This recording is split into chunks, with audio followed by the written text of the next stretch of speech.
will make America great again.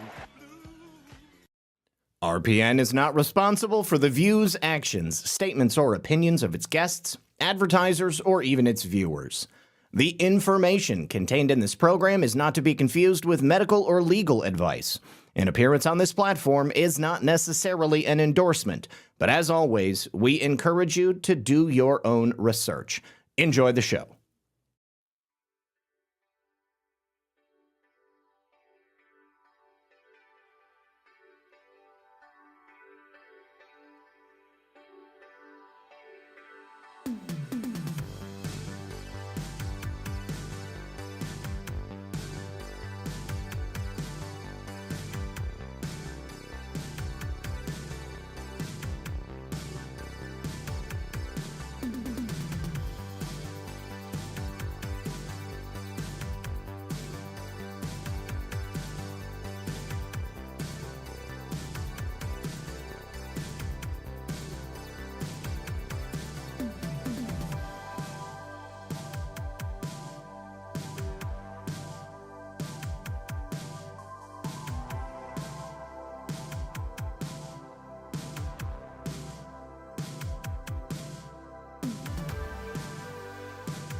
So here is what your financial advisor is probably not going to tell you. By the time the news says to buy gold, it's already too late. You're waiting. I get it. Everybody's waiting to see if the ceasefire holds, waiting to see if the strait reopens, waiting to see just kind of what happens next. But the thing about it is, gold is not waiting for you because gold moves on fear, on instability, on the unknown. And it moves a lot faster than you can react. So while you're waiting for certainty, the rest of the world is planning for what comes next. So you can wait or you can prepare, but you can't do both. And remember, the best time to put on a seatbelt is before the accident happens, not after. So if you're finally ready to act, then it's time to reach out to Noble Gold Investments. They help Americans just like you protect their savings with physical gold and silver. It can get shipped right to your door, or they can hold it in a tax-advantaged IRA. No taxes, no penalties, no rollover fees on 401ks or an existing IRA. So visit noblegoldinvestments.com/redpill78 and get your free investor kit today. 5 minutes today could protect decades of savings. Once again, noblegoldinvestments.com/redpill78. Don't be the one still waiting. And when you support my sponsors, you support this channel. All right, good afternoon, everyone. Welcome back. Thank you so much, everybody, for hanging out with us today. I want to say thank you so much to CK Felt, also known as Katie's Cookies. She says anybody who's in East Tennessee that's planning on going to the hog rally at the Harley-Davidson in Maryville, come see me. Katie's Cookies. I'll have a booth. Thank you. No, thank you. That's awesome. Hopefully you get some pictures, show us what's going on there at the hog rally, and share that stuff on X or on Telegram, something like that. I'll be happy to show that off. Also, if you got pictures of your booth, I'll be happy to show that off as well. All right, you guys, we have a lot to discuss. We are going to begin today with a story that we were speaking about yesterday. We're going to do a couple of different updates, and then we're going to get into the stories about Tulsi and about what else is happening in the administration. Now, Principal Enigma, also getting it started over there on Rumble, says Tulsi will be greatly missed. one of the most effective components of Trump's administrations, and as Zak has stated before, one of the most valuable players of all. She will be greatly missed. Yes, she will. I am truly going to miss her. She has done incredible things. We're actually going to touch on some of those things today. Now, before we get into all of those stories, I have a very quick message from another sponsor over here on Rumble. You guys, if you've ever wondered what it might be like to shoot with the same level of precision technology that's used by special forces, I've got good news for you, because after years of research and development, MCG Tactical has just dropped something incredible. It's called the Stinger Combat Sight. This is not your average red dot. It uses holographic technology, at one time reserved for elite military and law enforcement, and the Stinger delivers crystal clear precision. It's so accurate you could hit a dime at 300 yards without even trying. It's the same level of tech that they're used by the pros, and there is, of course, going to be a special twist, because most sites like this are going to go for something like $600 or more, and people happily pay it. But right now, through an exclusive deal with MCG Tech, you're going to get this mil-spec sight for under $200, but it gets even better, because for my listeners, you're also going to get 67% off, and they're even going to cover the shipping for free. So all you got to do is scan that QR code you see on screen, or you can go direct to mcgtech.com/redpill and pick yours up today. And the supply is tight, so if you want to make sure you get one, they're flying off the shelves. You want to go ahead and do it quickly. And also, this is a limited time offer. If you want a site that's built for the best, now is your shot. Grab it now before they shut down the orders. And thank you very much once again to the good folks over there at Rumble and MCG Tech. All right, let us dive right in.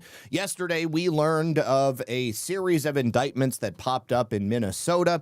The brand new fraud detection section of the DOJ, along with HHS and Attorney General Todd Blanche, RFK Jr., all of the best of the best were there in Minneapolis to announce the 15 indictments that were handed down. Now, there was one wrinkle when a certain Minnesota fraudster, rather than allowing himself to be arrested, jumped from a 4th-story balcony and appears to have broken his leg when he hit the ground. And then he escaped into the wilderness. Of course, he did not want to face the potential for spending years in prison, or perhaps paying back through restitution the millions of dollars that he undoubtedly was responsible for stealing. That man, Muhammad Omar, jumped from that 4th-story balcony and then fled into the night.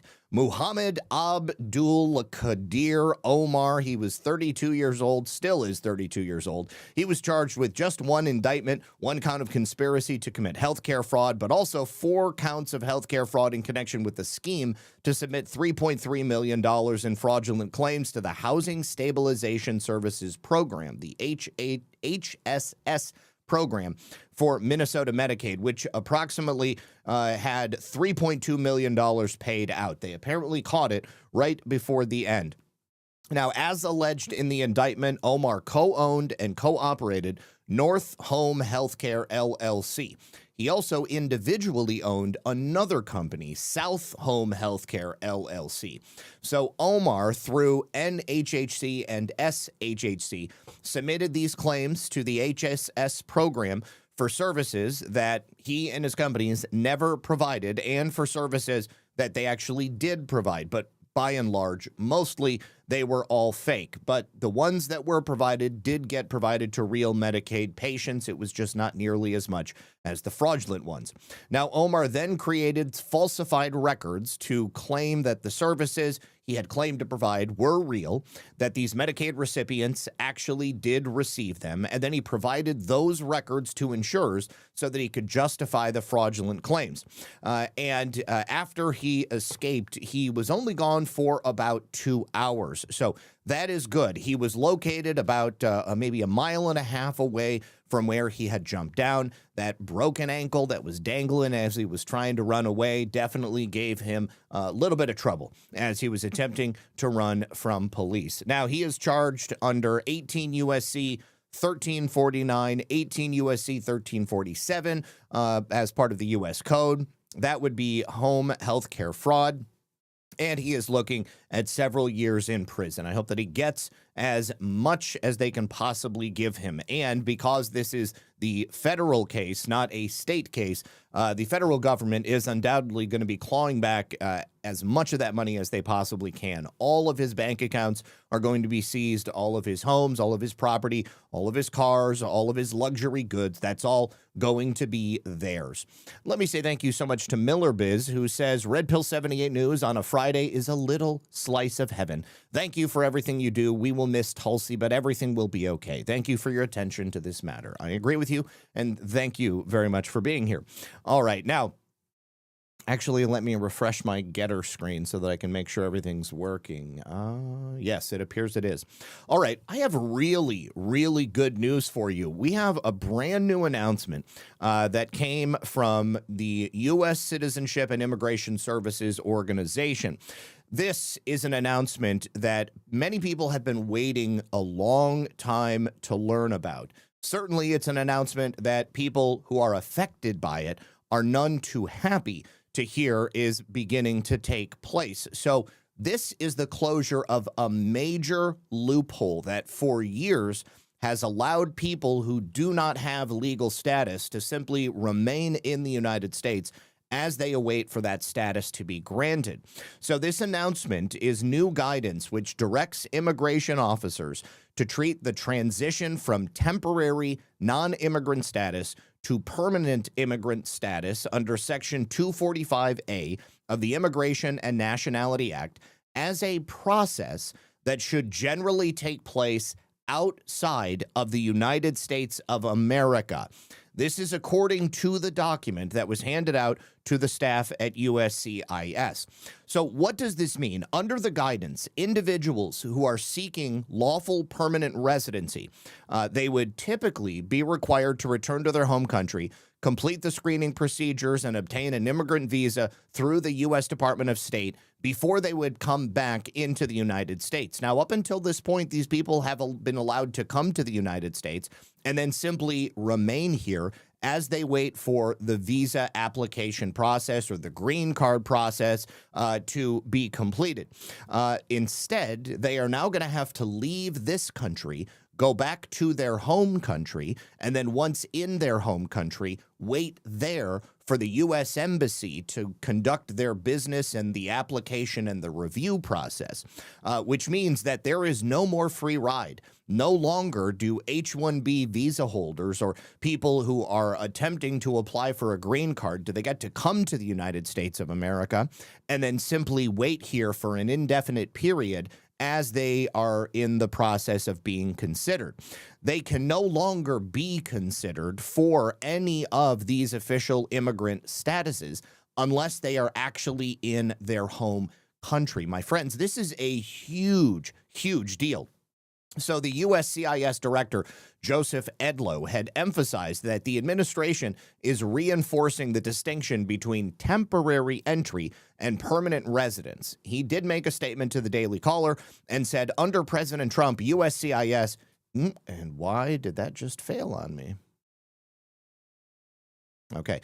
Under President Trump, USCIS is returning to the original intent of the law and thereby reinforcing the proper distinction between temporary admission and permanent residence. Now, aliens who do come to the United States temporarily and then seek permanent residency should pursue an immigrant visa through the proper channels in their home countries before being admitted to the United States as immigrants. So that, again, means that nobody is going to be able to just come to the United States and hang out waiting to see if they can become a permanent resident. The only way they can, the only way that they can receive any sort of lawful status is by leaving the United States and going back to their original country. Now, I mentioned H-1B visa holders. This is also going to apply for them.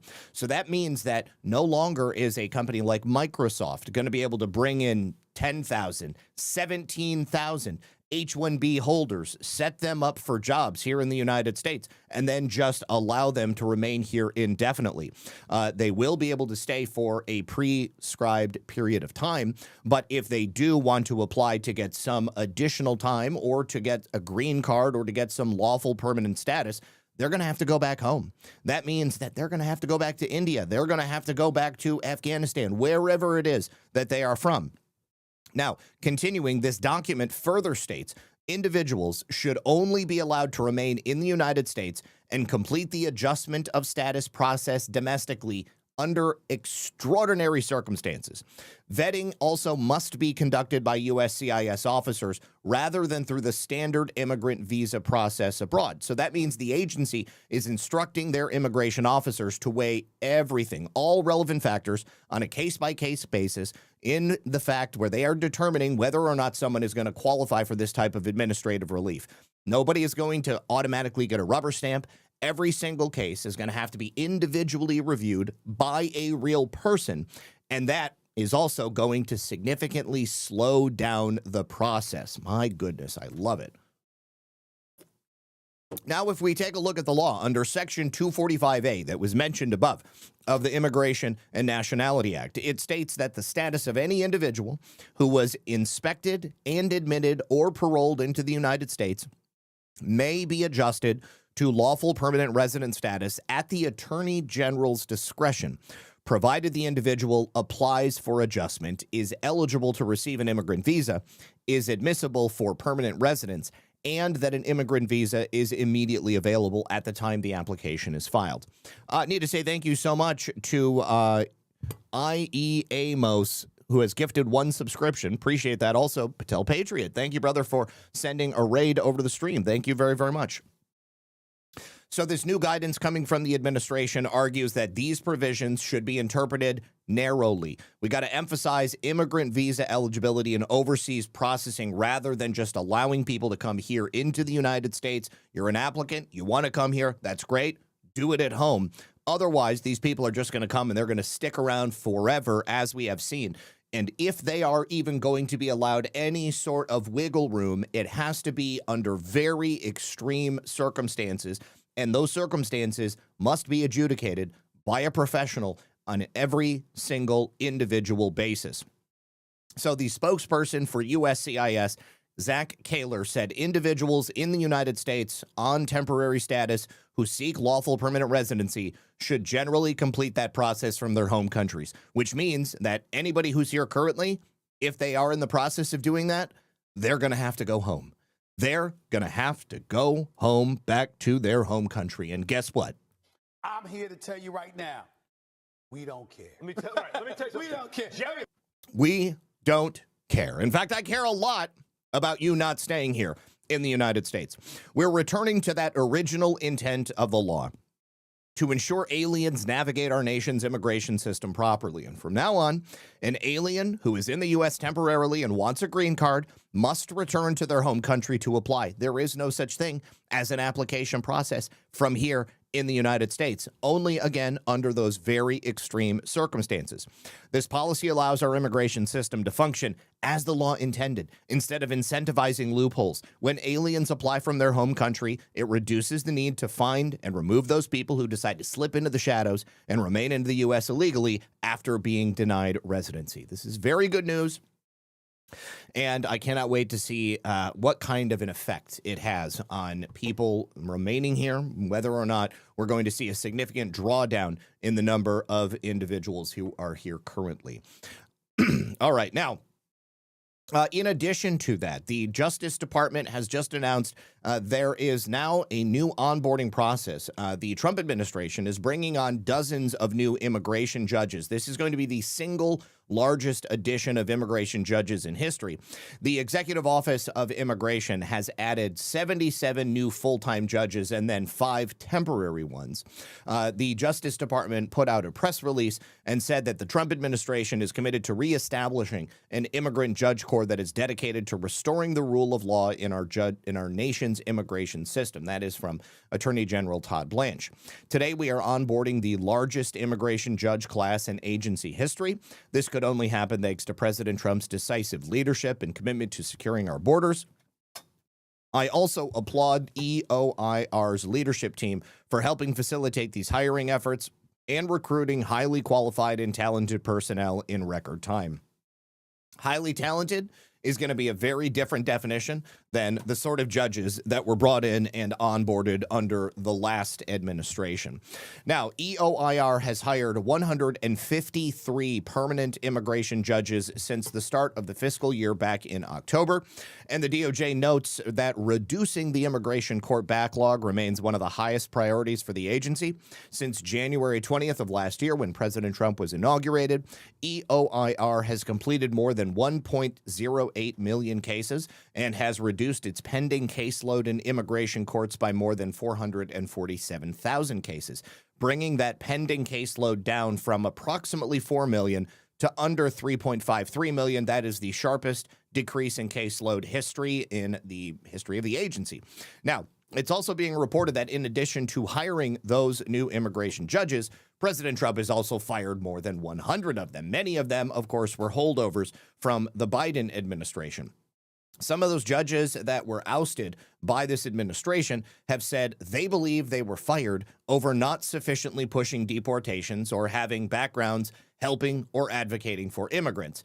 Those are two very good reasons to fire people if your job is to be an immigration judge.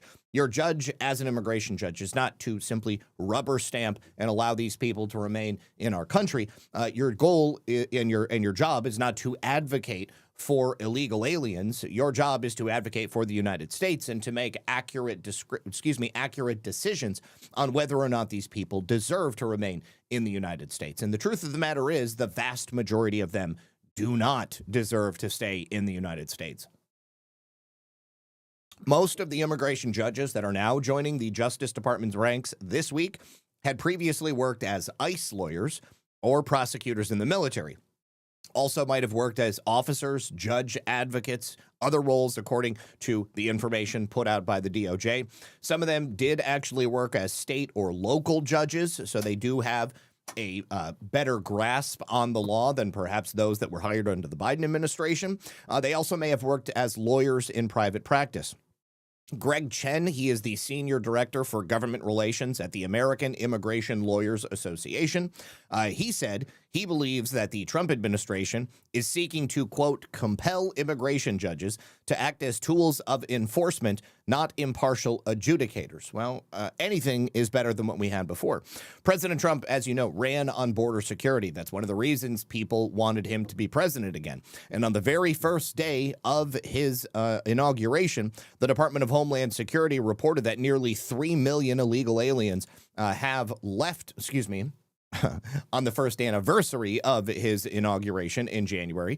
It was reported that nearly 3 million illegal aliens have left the United States because of that crackdown. That number, again, was just updated, and I think they've only now said that the number is somewhere just above 3 million. I think that it's quite obvious that there has been a drawdown in the number of deportations. It certainly does not seem that we've had the same enthusiasm for mass deportations in the Trump administration as we had previously. And I think that, if I had to guess, that's likely as a result of the deaths of Alex Pretty and Renee Nicole Good. It is really unfortunate to see the agencies bow to the pressure of these people having given their lives on purpose to create enough public sentiment that people would be angry and people would protest. You know, it's a shame that any American lives were lost at all, but it's even more of a shame that we consistently every single day have to report on Americans losing their lives to illegal alien mongrel criminals who are free to roam our streets because we don't have the stones to round them up and get them the hell out of our country. So anyways, in my opinion, there can never be too many deportations, and we need a lot more of them. I personally would love to see Greg Bavino come back into the administration. Now, we may have had much better results under the current administration, and I will happily give them props all day long for the successes and for the wins that they've had. But I think we need to step it up. This is just my armchair opinion. I think it is possible.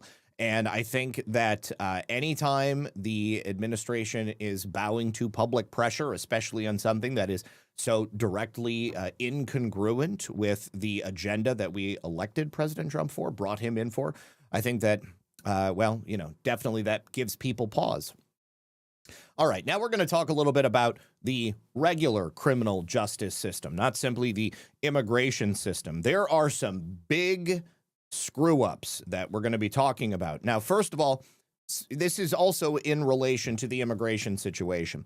I'm sure you guys remember the Broadview facility in Chicago. The Broadview Six was that group of Antifa insurrectionists that had attempted to stop ICE agents from being to enter and exit the facility. Kat Abagazela,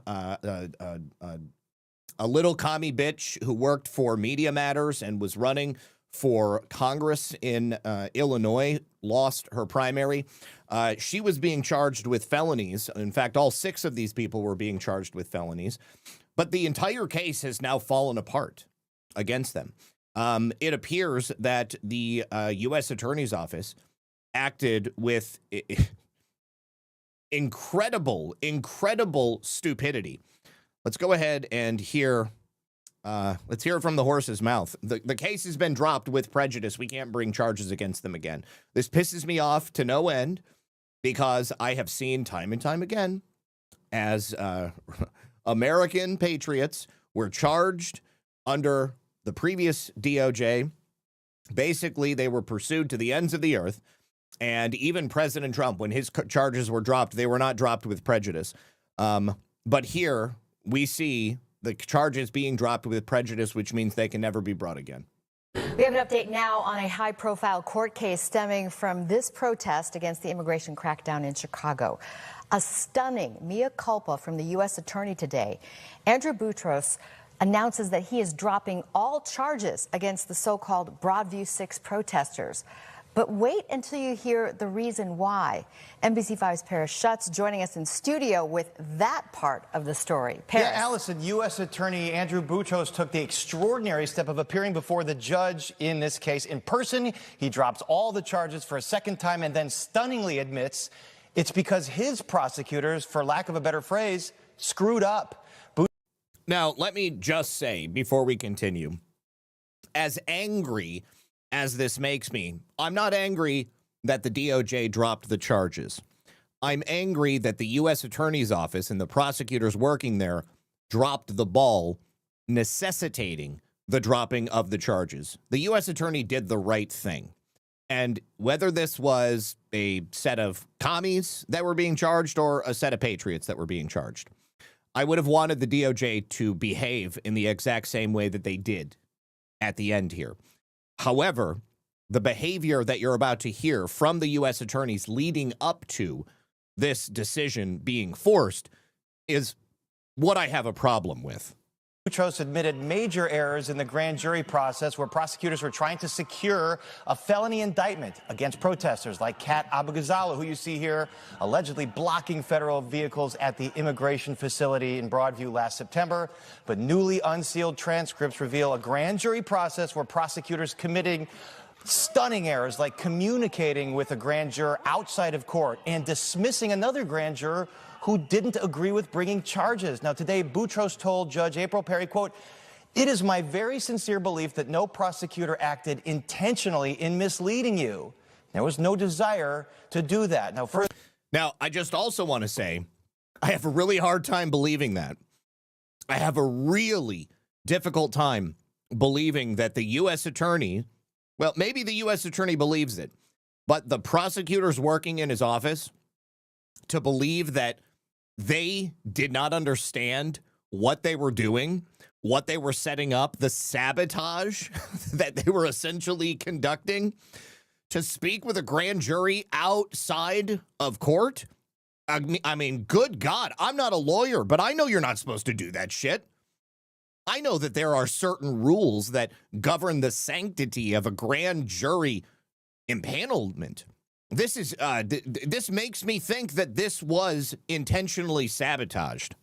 Further, Boutros admits that when the judge ordered transcripts of the grand jury process, most of that info of the mistakes were redacted. Whole pages missing. Quote, and we don't really get to know exactly what those mistakes were because they're redacted. I have a problem with that, too. "I do not believe that whatever errors were done as it relates to redactions were done intentionally," Boutros said. But the Broadview Six defense attorneys say they believe these unprecedented errors were clear misconduct in hopes of prosecutors tipping the scales for an indictment. I have never even heard of something as bad as what took place in this grand jury session. We're talking about vouching, which again is 101 no-no for any prosecutor. We're talking about kicking out grand jurors who disagreed with the indictment. We're talking about a no true bill being returned and no disclosure of that to the public or to the defense. We're talking about continued misconduct in a U.S. Attorney's Office that continued that prosecution that cost these individuals significant attorney's fees, significant stress. This isn't justice. This case should have never been tried in the first place. This was unjust prosecution. Bitch, that's not correct. This case absolutely should have been tried, and it actually should have been a slam dunk because they did, in my opinion, exactly what they were charged with. The process to get to the indictment is what never should have happened. The prosecution, 100%. I will stand by that every single day. What pisses me off now is that watch these people now make a claim to the weaponization fund. Just watch it. It's very core. Highly unusual to see the U.S. Attorney himself admitting these kinds of errors and then dropping all charges after blocking the release of these grand jury testimonies for months. Now, Judge April Perry responded to this stunning admission from Boutros with some pointed words of her own. We'll bring you that and more at 6. Stefan? Exceedingly rare right there to hear that. Paris, thank you so much for the update. We appreciate it. Yep. Yeah, definitely not the kind of thing you see. I want the DOJ to be honest, okay? I want them, if they screw up, if they make mistakes, I want them to admit it. But I want them to be careful, okay? I don't want them to be sloppy in the hopes of just getting an indictment. And I certainly don't want them to be sabotaging cases. Now, this case was tried in the Chicago area. That might tell you everything you need to know about the U.S. attorneys and the assistant U.S. attorneys that were overseeing it. Now, I also want to take you to Fairfax, Virginia. You remember the Commonwealth attorney that we were seeing testimony from last week? Brandon Johnson has announced that he's seeking to defund that Commonwealth's attorney's office in Virginia because he let so many people go without charging them. Well, we have another instance of that happening right here. A child rapist was allowed to go free, and now a young girl is missing, a 17-year-old girl. This guy that you see right here, he is a convicted child rapist. Now, he avoided going to jail because the prosecutor that was overseeing the case allowed him to just get off. Okay, and that case was about the rape of an 11-year-old boy. Anyways, Autumn Van Zandt is 17 years old. She went missing on Tuesday. She was seen with Ronnie Reel. He is 39 years old, and the police believe that they may be attempting to travel out of state. It's the Fredericksburg Police Department that is reporting on this. They noted this. They put a picture out on their public Facebook page, and the Commonwealth's attorney, Steve Descano, is the man that we're talking about. He gave Reel a plea deal and then released him from jail back in 2022. This is after he admitted to having raped an 11-year-old boy. Descano's office, of course, is not commenting on this case. I mean, this is what he was grilled about just the other day. And when he took office in 2020, started getting $600,000 in campaign support from political action committees tied to George Soros. He has attempted to be recalled on 2 separate occasions. It hasn't worked, but the people there are not particularly happy with him. The prosecutor's office, of course, allowed Reel to plead guilty to misdemeanor assault and battery in 2022 after the rape of that 11-year-old boy the year prior. That led to a 1-year sentence, which was ended immediately because they just sentenced him to time served. Reel was initially indicted on sodomy and aggravated sexual battery, and he would have faced up to life in prison if this prosecutor would have done his job. Reel reportedly committed this 2022 assault while he was already on probation for another case in Fredericksburg. This is the perfect example of the type of person that we simply cannot afford to allow out on the streets. Descano's chief of staff had complained that the victim struggled to remember details of the assault consistently while on the stand. He was an 11-year-old boy. Man. Following that testimony, we consulted with the family, who agreed that guaranteeing accountability through a plea deal was the right move, and that's how we moved forward. That's not accountability. Life in prison versus a reduced sentence of time served for 1 year, that's not accountability. Certainly, it didn't matter to this guy that he had this assault on his record. What is assault? Assault is nothing. Assault is nothing when you can go out and just kidnap another kid, do whatever you want. Anyways, if you live in the area, the child, the 17-year-old girl that he ran off with, she's 5'7", 135 pounds. She's got brown hair and brown eyes. She was last seen wearing a black top with jean shorts. She's got a red purse. She has a heart-shaped tattoo on the right side of her hip. I guess maybe the left and the right side of her hip. The department asked for the public to come forward with any information, no matter how small. Oh, man.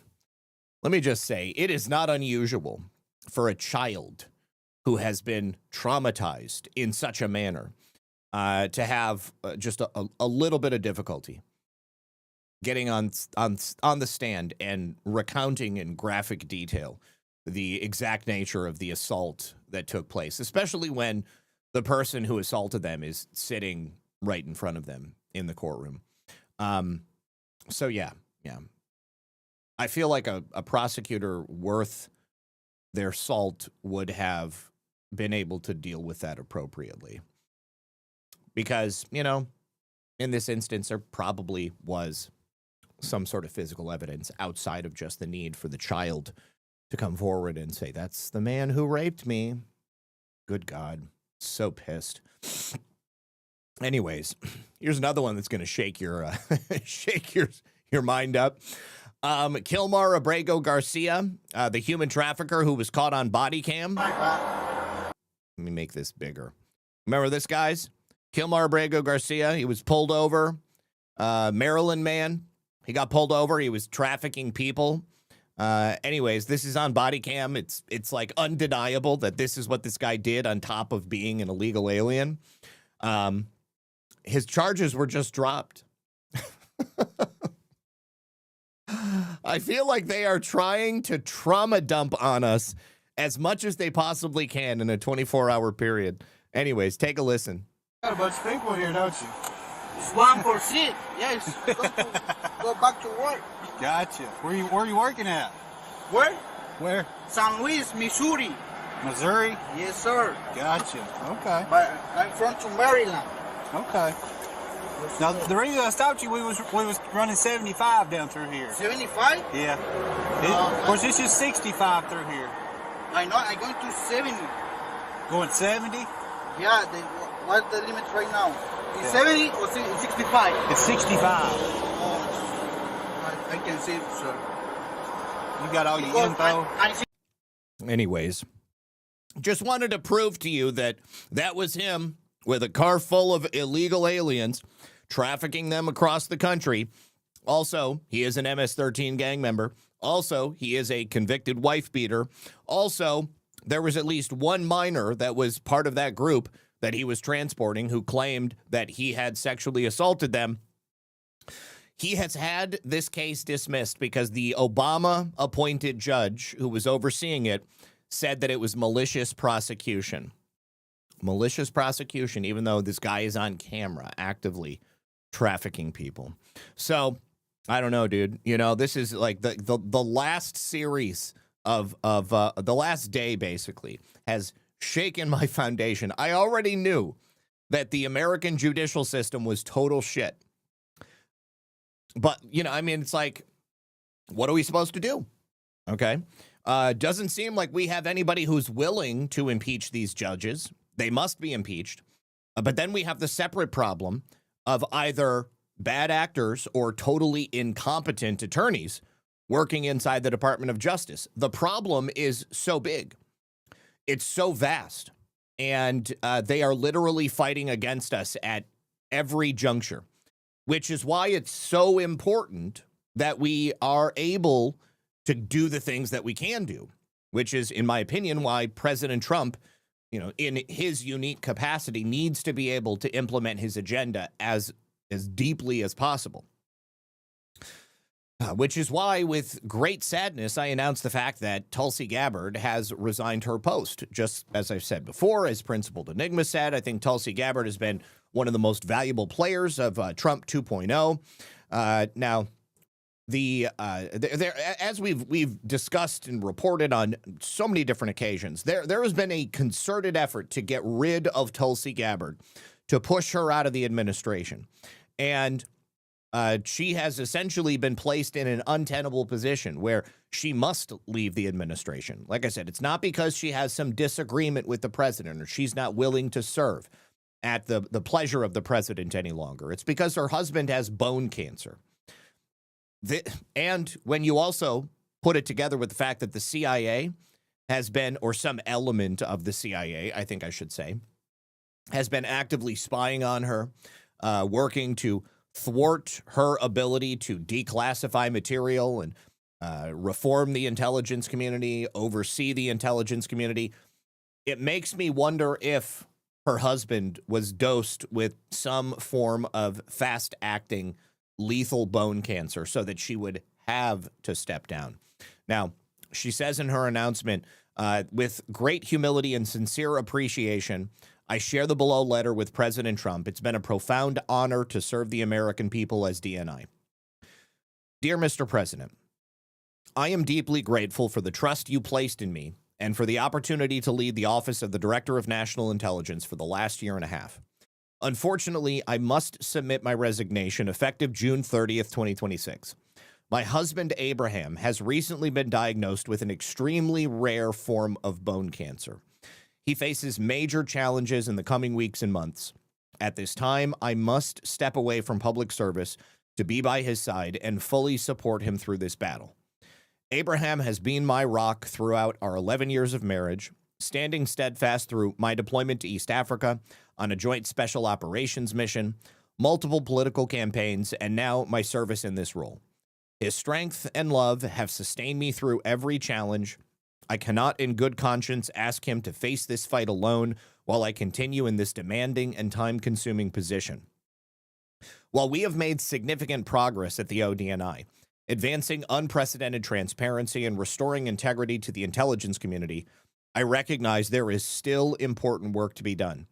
I am fully committed to ensuring a smooth and thorough transition through the coming weeks so that you and your team experience no disruption in leadership or momentum. Momentum is the important and key word. Thank you for your understanding during this deeply personal and difficult time for our family. I will remain forever grateful to you and to the American people for the profound honor of serving our nation as DNI. Yes. Now, Tulsi Gabbard's successor, yes, has already been chosen. And President Trump announced that in his response to her resignation. He said, unfortunately, after having done a great job, Tulsi Gabbard will be leaving the administration on June 30th. Her wonderful husband, Abraham, has been recently diagnosed with a rare form of bone cancer, and she rightfully wants to be with him, bringing him back to good health as they currently fight a tough battle together. I have no doubt he will soon be better than ever. Tulsi has done an incredible job, and we will miss her. Her highly respected Principal Deputy Director of National Intelligence, Aaron Lucas, will serve as Acting Director of National Intelligence, President Donald J. Trump. Now, go back to what I said earlier about the impermanence of the temporary positions. Aaron Lucas gets to step into this role without having to be confirmed by the Senate. I don't know much about Aaron Lucas. I plan to do some investigation on him over the weekend and then come back on Monday with a more complete picture of who he is, what his experience is. But what I can tell you is that Tulsi Gabbard chose him to be her principal deputy director. Now he will be the acting director.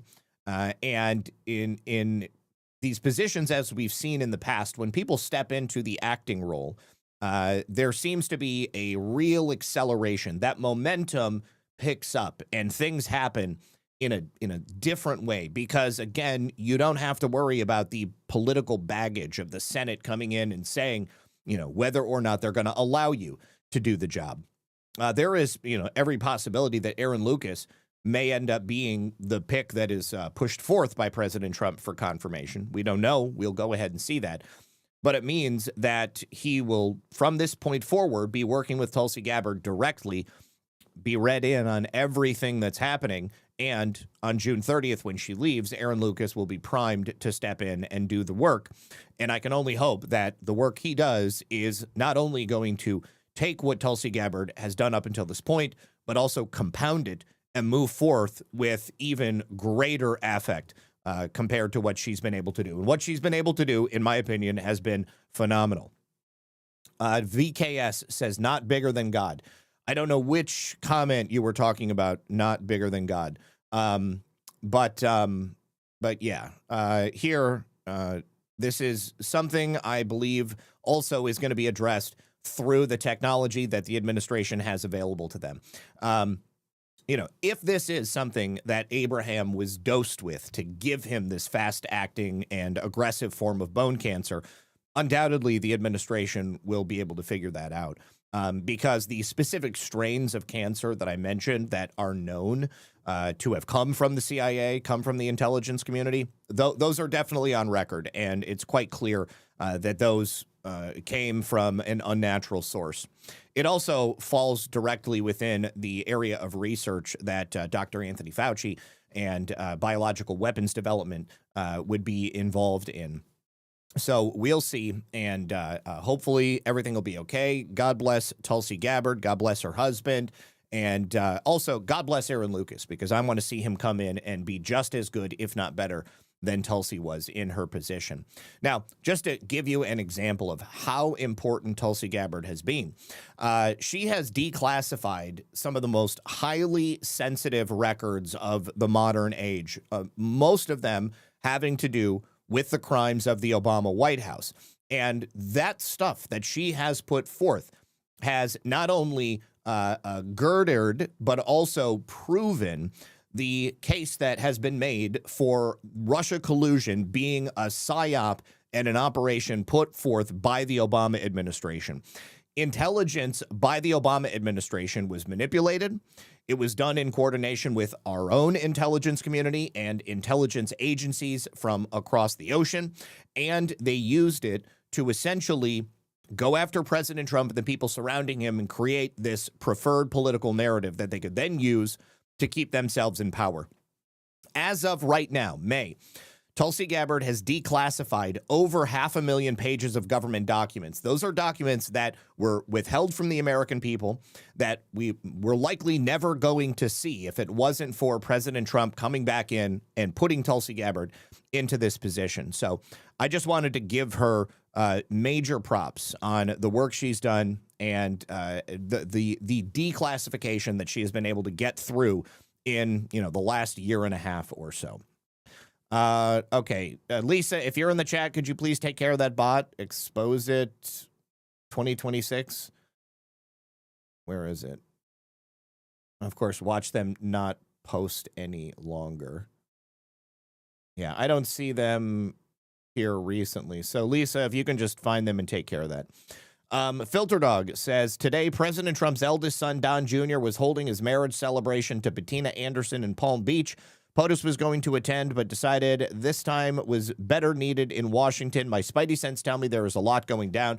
There definitely is a lot going down. And yes, unfortunately, President Trump was unable to attend what is this, like the third marriage? Well, whatever this marriage is between Don Jr. and Bettina, but wished them well. All right. Now, I would like to bring it around to something a little bit more uplifting because two defense contractors have just been busted by the Department of Justice in what is being called a massive bribery and fraud scheme. Now, these defense contractors and their indictments were announced on Wednesday by the Department of Justice. These are a couple of people down here in Florida. They were arrested and charged in what is being described as a bribery and major fraud conspiracy conspiracy. This corrupted the competitive process that's in place for the Department of War Technology Innovation Project in the Pacific. Now, from the indictment, Leonard Pick, 62, of Palm Beach Shores, and Brian Kent, 59, of Tampa, orchestrated a scheme involving bribery, fraudulent contracting practices, and manipulation of the bidding process tied to the U.S. Army's Pacific Command Hawaii Pacific Innovation Campus. This is a project that's intended to serve as a hub for testing cutting-edge military technologies. So prosecutors working for the Department of Justice allege that fraud struck at the heart of America's defense procurement system, and that fraud obviously has the potential to harm the innovation and the military readiness of the United States. In the indictment, which was unsealed this past week in the District of Hawaii, what these guys did was funnel approximately $1.25 million in bribes over a 5-year period to a U.S. Army employee, while at the same time they would fraudulently jack up government contracting costs so that they could hide the payoffs. Kent is also accused of pocketing an extra $680,000 by routing inflated contract funds directly into his personal consulting business. Hey, would you blow me too? Says, I'm not a Democrat and I'm not a Republican. I'm a Trumplican, and all you bitches can lick my ass after a good case of whiskey squirts. Oh, God. Okay, so the Justice Department announced these criminal charges against Pick and Kent for orchestrating this scheme. The defendants' alleged conduct specifically affected the construction and operation of the campus at the Pacific Command, and they were intended to be a hub for testing these new technologies for the Department of War. The indictment was filed in the District of Hawaii on May 14th. Unsealed on Wednesday. Between January 2021 and October 2022, Pick and Kent conspired to bribe the employee of the U.S. Army with approximately the $1.25 million over that 5-year period. They inflated the cost of government contracts, and the indictment further alleges from approximately September of 2020 up to and including October of 2022, Kent further defrauded the government by inflating government contract costs to include approximately $680,000 in payments that were intended for and sent to Kent's personal consulting business.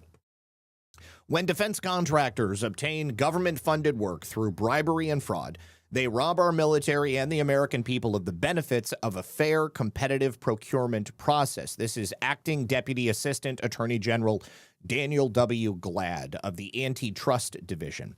The Antitrust Division and its partners in the Procurement Collusion Strike Force will vigorously prosecute those that seek to profit at the expense of American taxpayers. The defendants are each charged with 1 count of conspiracy to commit bribery and major fraud against the U.S., 1 count of bribery, 1 count of major fraud against the U.S., and 1 count of wire fraud. Kent is also being charged with a 2nd count of major fraud against the U.S., and the maximum penalty for conspiracy to commit bribery and major fraud is 5 years in prison along with a $250,000 fine. The maximum penalty for bribery is 15 years in prison and a fine of either $250,000 or 3 times the monetary value of the bribe, whichever is greater. Obviously, it's going to be 3 times. And that maximum penalty for major fraud against the U.S. is another 10 years in prison with a $1 million fine. Maximum penalty for wire fraud is 20 years in prison and another $250,000 fine. So the fines also might be increased to twice the gain derived from the crime or twice the loss suffered by the victims of the crime if either amount is greater than the statutory maximum fines. A federal district court judge is going to determine all of this after considering the sentencing guidelines and the statutory factors. I don't know if these guys are planning to plead guilty or not, but it seems like the federal government has got all of the information necessary to put them in prison for what would be essentially the rest of their lives. If anybody else is involved, I hope that they do come forward and decide to speak about that. Kitsko, what's up? Not talking about Joe Kent. No, somebody else with the last name Kent.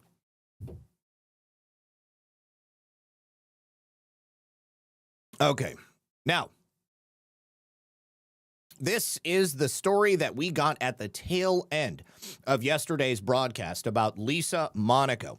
Lisa Monaco has been officially referred to the Department of Justice. She was at one time, under Joe Biden, the second in command at the DOJ.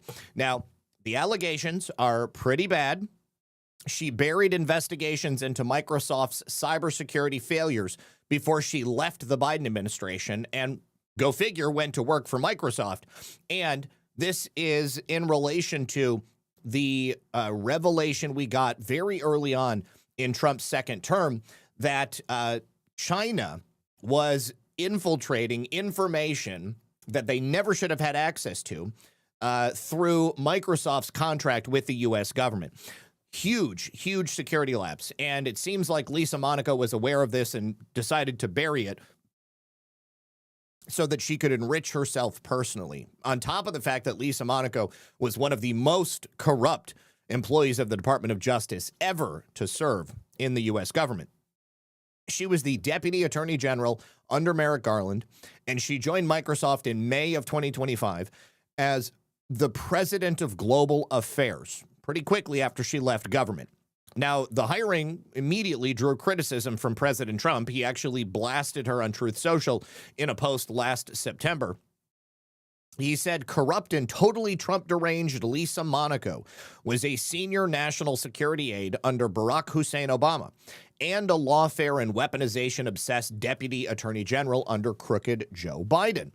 Lisa had access to highly sensitive information at Microsoft, and that was unacceptable given the company's extensive government contracts. He also alleged that Monaco had been stripped of security clearances and barred from federal properties. He declared, "It is my opinion that Microsoft should immediately terminate the employment of Lisa Monaco." Now, the DOJ referral comes from the American Accountability Foundation, and they suggest the concerns that President Trump made several months ago extend far beyond politics and directly into national security, and even more importantly, corruption. I would agree with them.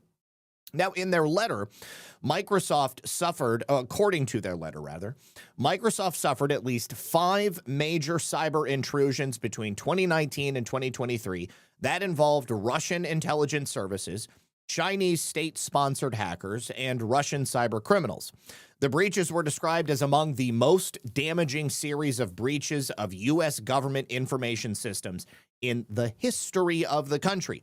But despite those incidents, the Biden regime never brought a major enforcement action against Microsoft under the administration's own cybersecurity crackdown. Now, if we look at the letter, Lisa Monaco served as Deputy Attorney General from April 21 through January 25. In October 21, she founded the Civil Cyber Fraud Initiative, which was designed to use the False Claims Act against contractors who knowingly misrepresent cybersecurity risks. But during her tenure, the department brought such actions against companies whose conduct on the public record appears far less serious than the conduct attributed to Microsoft during the exact same period, including against a medical contractor, a defense contractor, a telecommunications provider, and a university. But for some reason, no such action was ever brought against Microsoft. And then in May of 2025, approximately 4 months after she leaves the Department of Justice and public service behind her, Ms. Monaco strangely joins Microsoft as the President of Global Affairs, and a multi-million-dollar payday, no doubt. So that referral points to a growing web of former Biden administration cybersecurity officials who later joined Microsoft, or firms that were tied to the company. John P. Carlin, one of Monaco's former deputies at the DOJ, served as the Cyber Safety Review Board before he departed for Paul Weiss, Rifkind, Wharton, and Garrison LLP. Now, at that firm, he chairs that firm's cybersecurity and national security practices. In February of 24, Carlin co-authored an amicus brief in the SEC versus SolarWinds Corp case that critics argue contradicted the very enforcement theory behind Monaco's own civil cyber fraud initiative. It's also being reported that Mark Pomerantz, a central figure in the Democrats' lawfare campaign against President Trump, also joined the same firm, Paul Weiss, after leaving Alvin Bragg's office. Alvin Bragg from New York, New York. Other officials tied to Microsoft investigations have also moved into lucrative private sector positions that are connected to that company. Brian Vornderan, an FBI representative for the Cyber Safety Review Board, he also became Microsoft's Deputy Chief Information Security Officer roughly 1 month after Monaco joined the company. Jerry L. Davis, another board member, also later became a Microsoft Chief Security Advisor. The letter also raises concerns about Melinda Rogers. She was formerly the Deputy Chief Information Officer at the Department of Justice. Guess what she went on to do? Yep, she joined Microsoft at the exact same time as Monaco. Also from that report they gave to the DOJ, 2 independent assessors reportedly told FedRAMP it was difficult to impossible to properly evaluate the product. The GSA executive director responsible for the program is reported to have said that Ms. Rogers was not willing to put the heat to Microsoft and that the DOJ was too sympathetic to Microsoft's claims. The American Accountability Foundation also requested that DOJ inspectors general investigate whether Monaco and other officials violated federal ethics laws and recusal obligations. Specifically, they asked that the Office of Inspector General open a review of the conduct of the former and current Department of Justice officials identified above, including Monaco, Carlin, and Rogers, so that we can determine whether each complied at all relevant times with 18 U.S.C. 207 and 208, which is the executive branch standards of ethical conduct and any applicable recusal obligations. They further asked that the Office of Inspector General coordinate as appropriate with the Inspectors General of the Department of Homeland Security, the Federal Bureau of Investigation, and the National Security Agency with respect to the conduct of officials within these components who also served on the Cyber Safety Review Board and then subsequently entered into employment or consulting contracts with Microsoft. And then finally, they also request that the Civil Division and the National Fraud Enforcement Division evaluate whether Microsoft's representations to federal customers concerning the security of its products and services, including but not limited to its Active Directory, Federation Services, Exchange Server, authentication systems, and GCC High platform, give rise to liability under the False Claims Act. In a response to Breitbart asking for comment, a DOJ spokesperson said the Department of Justice is committed to aggressively fighting fraud. In fact, it's their new #1 job, and protecting taxpayer dollars. We welcome referrals from anyone with credible information about fraud, and we will act where the facts and the law support it. So the allegations arrive just as FTC Chairman Andrew Ferguson is ramping up an antitrust and competition probe into the business practices at Microsoft. That includes accusations that the tech giant bundled AI, cybersecurity, and identity software products in order to cement their dominance in the federal marketplace. In fact, they've also just gotten in trouble in Europe with the bundling of those products, and they were forced to scale that back. We also know that Microsoft played a major role in the censorship apparatus that flourished under the Biden regime, which included the cooperation they gave to foreign censorship regimes and the broader censorship industrial complex. Now, Ferguson has warned big tech firms against censoring Americans in response to foreign laws like the European Union's Digital Services Act. And critics are arguing that Microsoft's political ties inside the Biden regime may have insulated the company from accountability over their failures in regards to cybersecurity, which exposed sensitive government systems to foreign adversaries. Well, if they are going to be held accountable for it, right now is the time, and that needs to happen. I think that President Trump wants to see Lisa Monaco indicted. So if there's going to be any pressure placed on the DOJ to make sure they do this investigation correctly, I think this is going to be the one. Okay. Now, I would also like to remind you that Lisa Monaco did a couple of other things during her time in the Biden regime. If you also will remember, Special Counsel John Durham had planned to indict DNC bulldog and former Clinton lawyer Mark Elias for his personal participation in the overarching grand conspiracy to destroy President Trump. There was one person who stopped that indictment from taking place.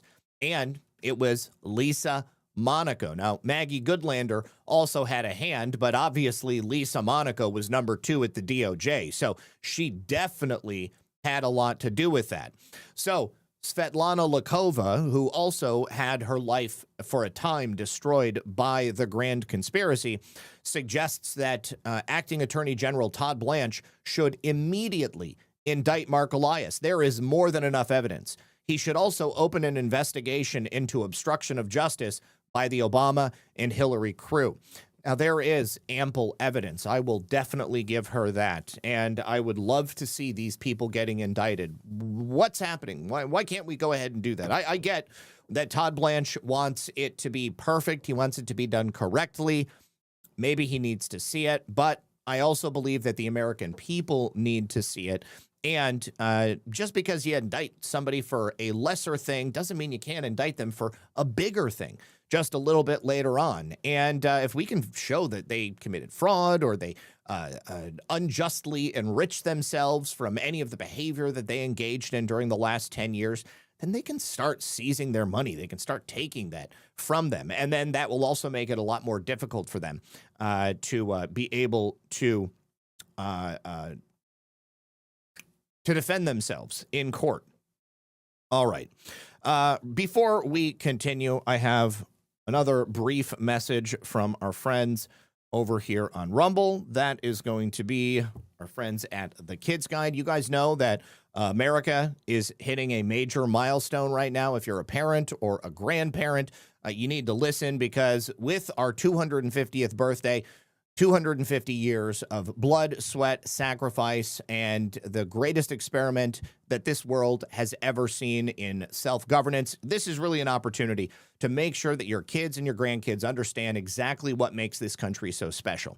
There is a free guide called The Kids Guide to America's 250th Birthday, which is a great way to help your kids and grandkids understand who the founding fathers were and what those ideas were that were so important to them that they would risk life and limb to sign the Declaration of Independence. And this guide will send them back to that very moment. It's going to break everything down in a way for them that will be enjoyable. Won't make it like schoolwork, and it won't water it down and take out the important details. So if you care about raising kids who know where this country came from and helping them understand why it's still worth preserving, you are going to want to grab this. And the best part is it's completely free with this special offer. All you do is pay $2 for the shipping and handling. So to pick up this guide, you just go to freeusabirthday.com, freeusabirthday.com, and you can pick up that Kids Guide to America's 250th Birthday for your children today. You can also use the QR code on screen. And don't forget, America's story matters. Let's make sure that the next generation is aware. All right. Thank you very much to them. Thank you also to Filter Dog over on Pilled. He said, a fire and explosion at a shipyard on New York City's Staten Island injured at least 16 people, including 3 with serious injuries, the New York Fire Department said. That is tragic. Also, Lisa Monaco now works for Microsoft. Yes. Darla also says, have a happy Memorial Day weekend, everyone. Getting ready for my grandson's graduation. Catch the show later, Zach. Darla, congratulations to your grandson. And yes, I hope you have a wonderful Memorial Day. All right. Moving on from Lisa Monaco. Okay, so Joe Biden and his legal team are currently fighting the release of documents, recordings, and findings from a bunch of investigations. So if you'll remember, Joe Biden had sought to block the public release of those audio tapes that he had in his private conversations with his ghostwriter, because the Oversight Project had filed a FOIA request. They were seeking those records from special counsel Robert Hur's investigation into Joe Biden. Well, the DOJ, a judge has granted Joe Biden's request to intervene in this fight and deny the release of those records. This is U.S. District Judge Dabney Friedrich. It's actually an appointee of President Trump, and he has denied Biden's request to use this case to block the release of those audio tapes to the House Judiciary Committee. Now, earlier this month, it was reported the DOJ was already preparing to release the audio from Robert Hur's investigation because apparently Joe Biden sounded like a feeble old fool, couldn't remember some very important moments from his life, couldn't remember which son had died when, and so the Department of Justice was going to be releasing the 2017 audio recordings of conversations he had with his ghostwriter where he disclosed that classified information. So Biden had previously asserted executive privilege over the audio recordings that were related to Hur's investigation. Now, Republicans have argued Joe Biden cannot assert executive privilege over the audio since the transcript has already been released. There's no reason to not let the audio out. Now, at the time that all of this began, U.S. Attorney General Merrick Garland had classified the audio tapes of Biden's interview with her as top secret, and then he locked it away so nobody could get it. But the Oversight Project has vowed to obtain and then release the audio recordings with ghostwriter Mark Zwanitzer. Now, let's learn just a little bit more about Mark Zwanitzer. Actually, first, let me take you to this clip from the Oversight Project. Jeff, great to have you on. Good to be here. So first, for our listeners just catching up with this story, what exactly are these tapes and why is Heritage working hard to get them released? These tapes are very important. Joe Biden put together a biography and an objective view was designed to tell something of his personal story, the sad story of the death of his son at a young age, who was clearly being groomed for higher political office, to lead that into a potential future presidential campaign for Joe Biden. And so that is in itself very newsworthy, very interesting, very important to the government. And, you know, he opened his kimono and he made various disclosures to this ghostwriter, Zwanitzer, and we want to know what he told him. Now, if you didn't recognize the new VP of the Oversight Project, that is Jeff Clark. Jeff Clark, who was a subject of the government's weaponization through the use of the power of the government. So Jeff Clark is taking an active interest and obviously a very important role within the Oversight Project. So we did back in February of 2024 get the 345-page report on Robert Hur's conversations with Joe Biden. This was looking into the stolen classified documents that Joe Biden had no right, no clearance to take because he wasn't the president of anything at the time that he just took these documents. Robert Hur found that Joe Biden willfully retained classified information, but decided he couldn't charge him because he was too old and infirmed. He said that there is evidence Biden retained classified notebooks, knowing that he was not allowed to do so. Biden, of course, was never charged, even though he willfully retained classified information that was meant to remain inside of a SCIF.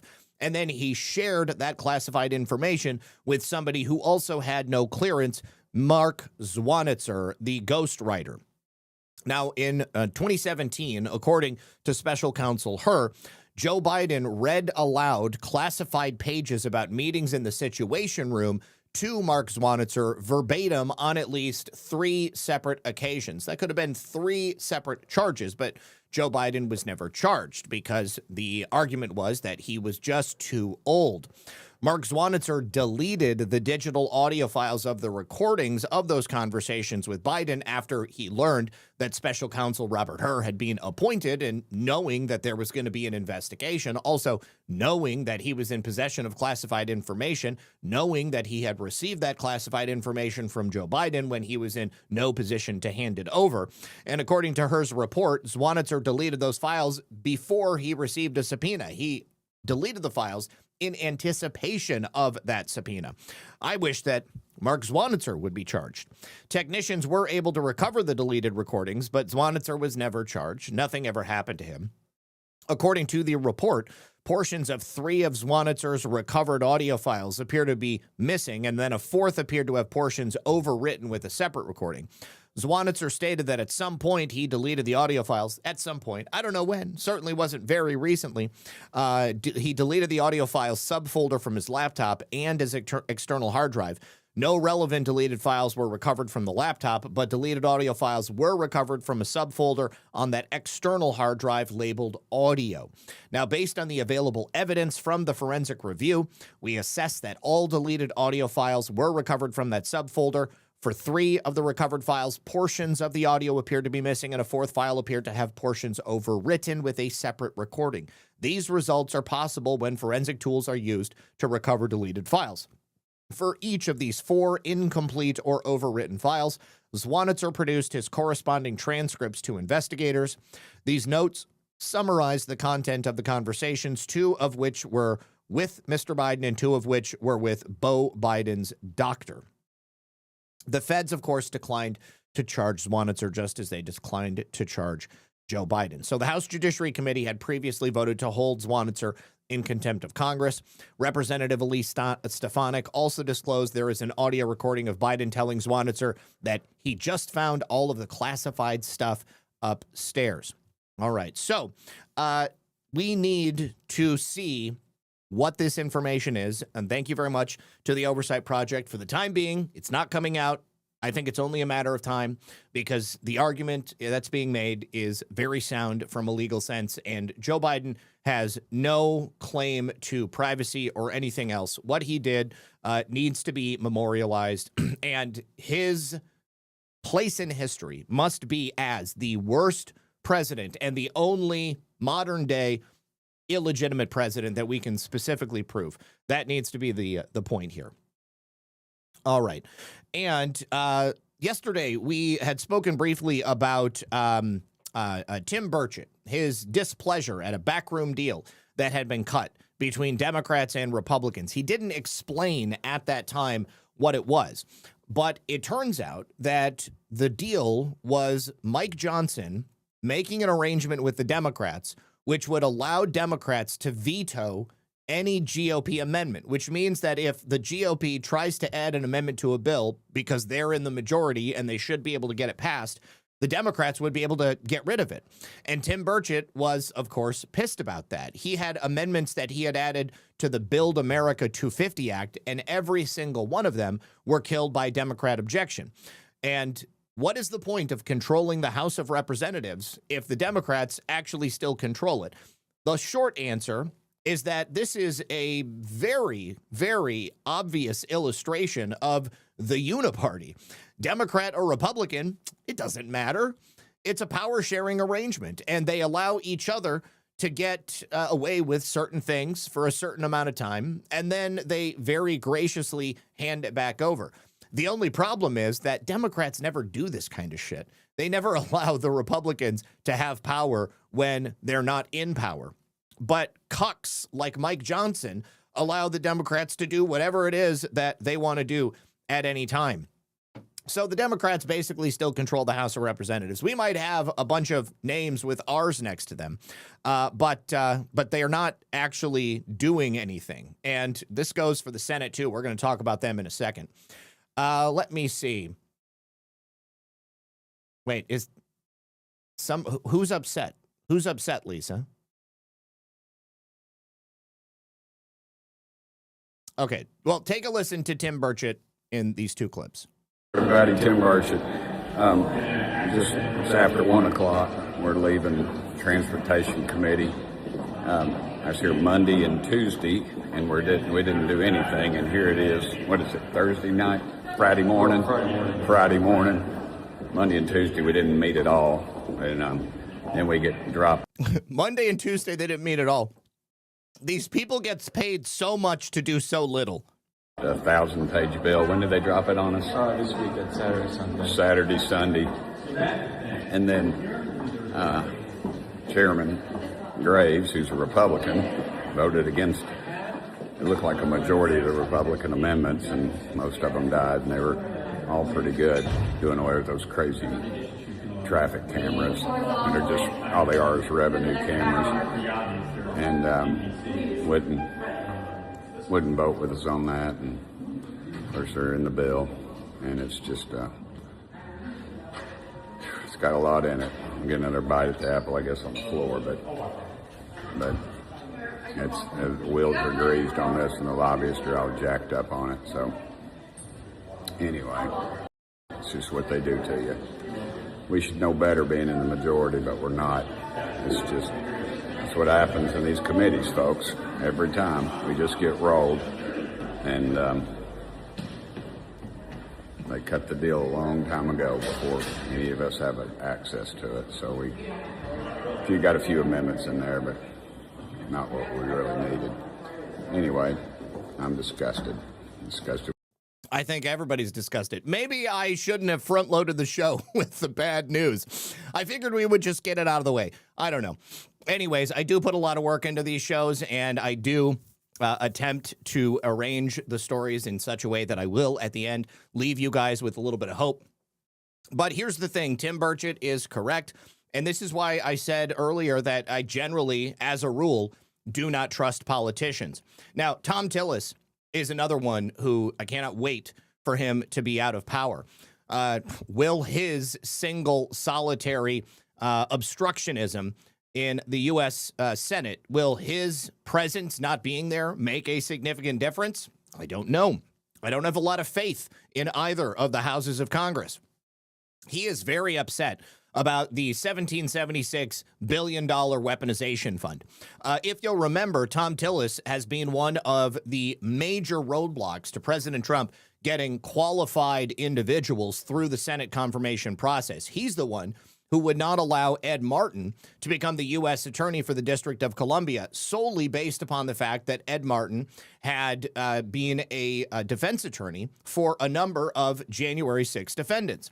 So once President Trump announced the $1776 billion weaponization fund, he went apeshit. Did not appreciate it. Very, very, very upset. Now, I want you to remember that Tom Tillis is the one who spearheaded the $500,000 Senate weaponization fund for every senator who had their phone records that were reviewed by the FBI. Tom Tillis wrote a bill allowing a senator to make a claim and then immediately get a $500,000 check if the FBI had looked at their phone records. And Tom Tillis was perfectly okay with that. We have no idea how much a J6 defendant is going to receive, but there's a lot more January 6 defendants than there are senators, and a lot more people who have had the government weaponized against them than the senators had the FBI weaponized against them. So I would imagine that the settlements for these people individually are not going to be millions upon millions of dollars, but we'll see. We'll see how it goes. Anyways, he said that he does not want these people to be paid back anything. He wants these people to continue to pay for things that they didn't actually do. For Tom Tillis's complete and utter clouded vision about all of this. Now, of course, President Trump, he could have taken this money from the U.S. government. Instead, he foregoed all of it. He said, I want to give it to the people who have had the government weaponized against them. Never you mind the millions upon millions of dollars that President Trump has spent defending himself. This is another one of those things that I point to, which shows you that President Trump's his rationale, the reason he's here, it's not for himself. It's not for his own glory. It's not for his own enrichment. It's the exact opposite of that. President Trump could have stopped with himself and his kids getting paid a multi-billion-dollar payout. But instead, he said, I don't want any of that. I just want an apology. I want it to never happen again. And I want you to make it right for the other people, the people that were around me and the people who supported me.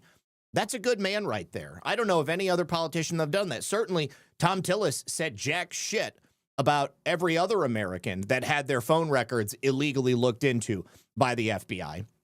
He didn't care about any of those people. So anyways, here we have now, as a result of this, Tom Tillis is essentially seeking to team up with a host of both Democrats and Republicans who are hoping to kill this before it even makes its way out the door. He's teaming up with a couple of Democrats and a couple of Republicans. Representative Brian Fitzpatrick from Pennsylvania, Tom Suozzi from New York. They are leading the charge, hoping to kill this fund. Tom Tillis voiced his support to block this fund on Wednesday. He did an interview with Spectrum News' Reuben Jones. He attacked everybody who was there on January 6th. I was one of those people who were there on January 6th. He said that President Trump is stupid on stilts for creating this weaponization fund. And then, in front of another series of reporters on Thursday, Tillis again trashed the idea, saying that January 6 victims were punks, and he claimed that their show trials were legitimate, even though they weren't. You had over 100 people get sent to prison on 1512 charges before a judge found that those 1512 charges were completely illegitimate. And then even after they were found to be illegitimate, those people who were in prison for those charges, those illegitimate charges, were not immediately let out of prison. So on in one of these interviews, Tillis decried the thought of recompensating people who were accused of assaulting police officers, saying it would be as objectionable and as insulting to me as the Democrats' initiatives for all cops are bastards. Totally different things, but he said Republicans are looking no different than Democrats, calling to defund the police, stating there's no moral difference between Democrats on Act Blue raising money for all cops are bastards or actually rewarding someone for assaulting a police officer on one of the darkest days in Senate history. Ironically, Tillis has also trashed ICE and Border Patrol agents. He claimed that they unjustly killed violent left-wing extremists with that pretty good series of shots, Renee Good and Alex Pretty, and said that they need to learn from that. Well, I think that the only people who needed to learn anything were Renee Nicole Good and Alex Pretty. Don't bring a gun to a fight with a group of law enforcement officers and then get into a physical altercation. As far as Renee Good is concerned, she'll never make the same mistake again. Do not attempt to drive your vehicle over an ICE agent or a Border Patrol agent because you'll get ventilated. She got a couple of new breathing holes put in for her. Also didn't get a chance to use them, ironically. When he was asked about what he's looking for in an attorney general nominee, he said, anybody who equivocates and supports it, the thugs that harm police officers, they will never get my vote in committee or on the floor. And when they want me for my confirmation, they better not have anything in their record suggesting that what happened on January 6th was anything but one of the darkest days in American history. So Tom Tillis is a problem, and he has essentially admitted that he's going to remain a problem for as long as he is in power, basically kind of broadcasting that he's going to be standing in the way of President Trump's agenda for as long as he can. Now, it appears that we have a number of senators that are going to be doing that. That includes John Thune, who, as we reported yesterday, sent the Senate on a 12-day recess. This is for Memorial Day. Again, I don't know anybody who gets paid as much as these guys and gets to take as much time off. I'm not even taking Memorial Day off. So you guys will see me here on the air because despite the fact that it's a holiday, I know that there is still going to be stuff going on in the world, and I want to make sure that we talk about it. But these guys don't do anything at all. They don't get anything passed. And when they do get something passed, it doesn't pass successfully. So they have been unable to fund ICE and CBP. They're missing President Trump's deadline. They haven't meaningfully tried to pass the Save America Act. There was about a week and a half of pantomiming in front of the cameras. There was that $72 billion reconciliation package that they put together, but then the Senate parliamentarian kicked it back, wanted new language. They didn't bother to do that. Tom Tillis, of course, John Thune, of course, could go and fire Elizabeth McDonough, get somebody else in there, but he hasn't done that. He's not going to do that.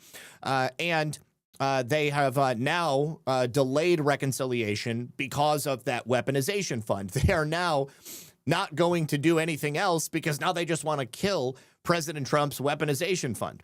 And I guess Mitch McConnell lashed out at President Trump and Todd Blanche and said, so the nation's top law enforcement official is asking for a slush fund to pay people who assault cops. utterly stupid, morally wrong, take your pick. And then he proceeded to stare off into the distance before falling down in front of the cameras. Senate Republicans have said they will not be voting on a reconciliation package to fund the Department of Homeland Security and Immigration Services on Thursday, that was yesterday, delaying consideration of the measure in the face of opposition to the Justice Department's new anti-weaponization fund and security funding tied to the White House ballroom. So that's not going to happen. Apparently, there is a $1 billion in Secret Service security funding that was unnecessary, but of course was added in by these people in the House and the Senate just to complicate the process. President Trump said that everything was going to be paid for in the East Wing modernization project, the ballroom as well. And also, Senate Majority Leader John Thune admitted that the decision to delay reconciliation vote and the funding of ICE and CBP is a political hit against President Trump. His exact quote, Thune told reporters that Senate Republicans are responding to Trump's snubs and endorsements. He said, "It's hard to divorce anything that happens here from what's happening in political atmosphere around us. You can't disconnect those things." Essentially saying that, well, President Trump refused to endorse my butt buddy, John Cornyn. And so because my butt buddy, John Cornyn, is going to get kicked out of his seat by the people of Texas, I'm going to now sulk. I'm going to pout. I'm not going to do what the people of this nation elected us to do. I'm not going to do what the president wants us to do, especially. And I'm going to go home and go on a paid vacation for, what, the third or the fourth time this year? Absolutely incredible. Okay, and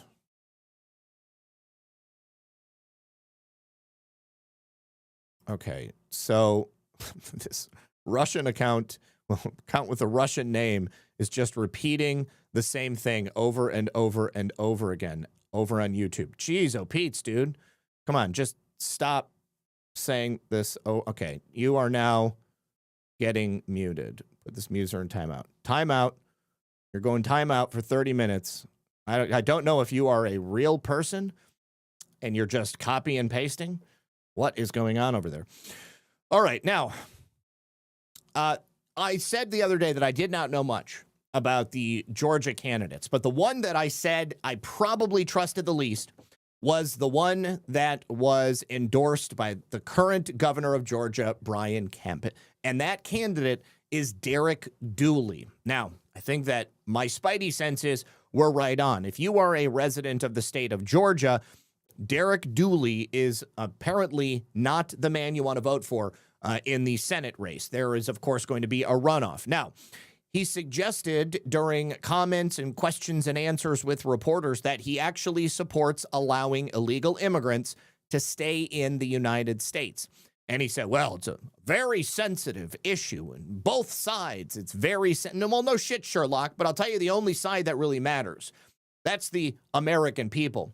And what the American people don't want is for illegal aliens to remain here in the United States. Get them the hell out. And anybody who supports allowing illegal aliens, supports giving them some type of a reward for being here illegally, they should not hold elected office. So, Derek Dooley was a former football coach, and he was backed by Governor Brian Kemp. He was asked about amnesty and a path forward for illegal immigrants. He said, well, I think obviously we think they should have some penalty because they came here the wrong way. I'll tell you what, the penalty is already prescribed. They've already done that. Congress has already done that. That part of the problem is already taken care of. We just need to arrest them and take them away, put them on deportation flights. When he was asked to describe the potential penalty, Dooley did not offer a concise answer. It should have been so easy. Get them out. Deport. Deport. Deport. He said, well, you know, we'll talk about it another time, maybe during a debate. That's something we can all talk about and debate on what's the right way. Whether it's a payment? No. Or whether it's community service, or whether it is, whatever it is, but they need to pay some penalty for coming here the wrong way, he said, before making it clear he does not want those individuals to live in constant fear of deportation. That is the only thing they should be living in fear of, is constant deportation. I think it's also that I know they want to feel like that they don't have to look over their shoulder every 5 minutes, you know, and worry about us taking them out of the country. And I'm so very sensitive to both sides of the issue.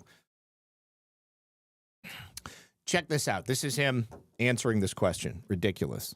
About solutions, specifically, what would that look like? What is the path in your view? Well, I think obviously we think they should have some penalty because they came here the wrong way. What kind of penalty would that look well, like? That's something we can all talk about and debate on what's the right way, whether it's a payment or whether it's community service or whatever it is. But they need to pay some penalty for coming here the wrong way.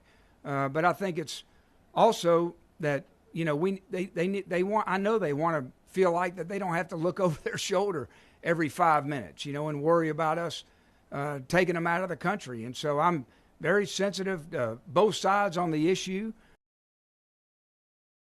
Can any of you imagine going to a foreign nation as somebody who is not a legal entrant and complaining to the elected officials of that nation that you don't want to feel the anxiety of worrying about the authorities in that nation potentially holding you accountable for the crimes you've committed? His position is very different from his other primary challengers. Representative Mike Collins, he holds anti-amnesty views. One of Collins' hallmark pieces of legislation is the Laetrile Act. He authored the Laetrile Act, so he knows firsthand. He is right on board with what I think needs to happen. It requires the Department of Homeland Security to take into custody illegal aliens arrested, charged, or convicted for burglary, theft, larceny, or shoplifting. And, of course, it's named for the 22-year-old nursing student, Laken Riley, who was brutally murdered by an illegal alien transnational criminal terrorist from Tren de Aragua, Jose Antonio Ibarra. It also happened to be the very first bill that President Trump signed into law in his second term. Thank you. We're going to sign this in honor of Laken Riley. Come on up here, some of the people that we love that have been so instrumental. Okay?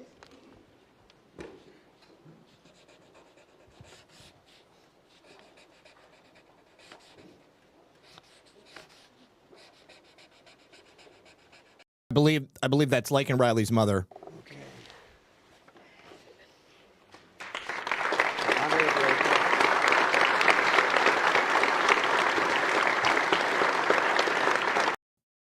So, yes, Collins appears to be a much better choice for the Senate.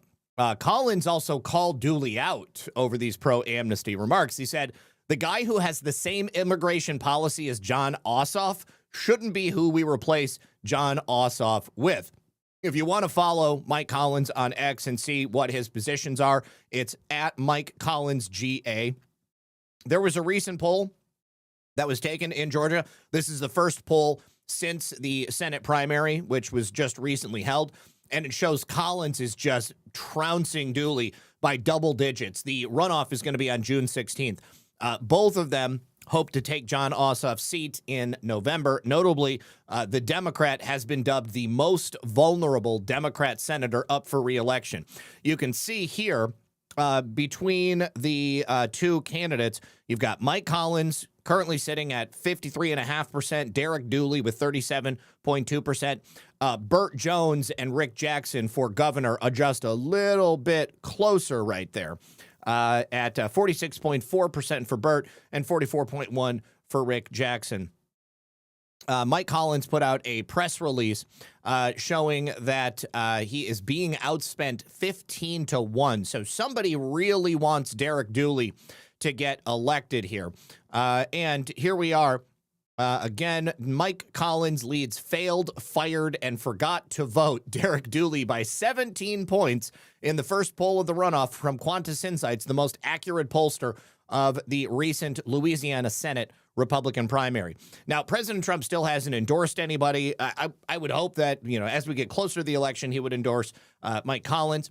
But he has emphasized the importance of getting rid of Jon Ossoff. Jon Ossoff is an illegitimate senator as it is because the election was totally stolen in Georgia in 2020. It's very important for Georgia to get a real senator because the senator they have now is a horrible senator. These people are great. And they deserve a good senator because the man they have now is weak and ineffective. All right, I need to say thank you to Principled Enigma. Let's see, 3 $2 rants. Tillis is apparently a perfect example of projection. He is everything he accuses others of being. I agree with you. Principled Enigma also says, have you heard anything about any of the Rothschilds being raided for prosecution? No, not since we got the announcement about the bank in France some months ago. Principled Enigma, apparently Derek Dooley has too much estrogen in his blood. That is definitely it. And then Tullamore says, Zach, we love you in Texas, brother. Thank you for all you do.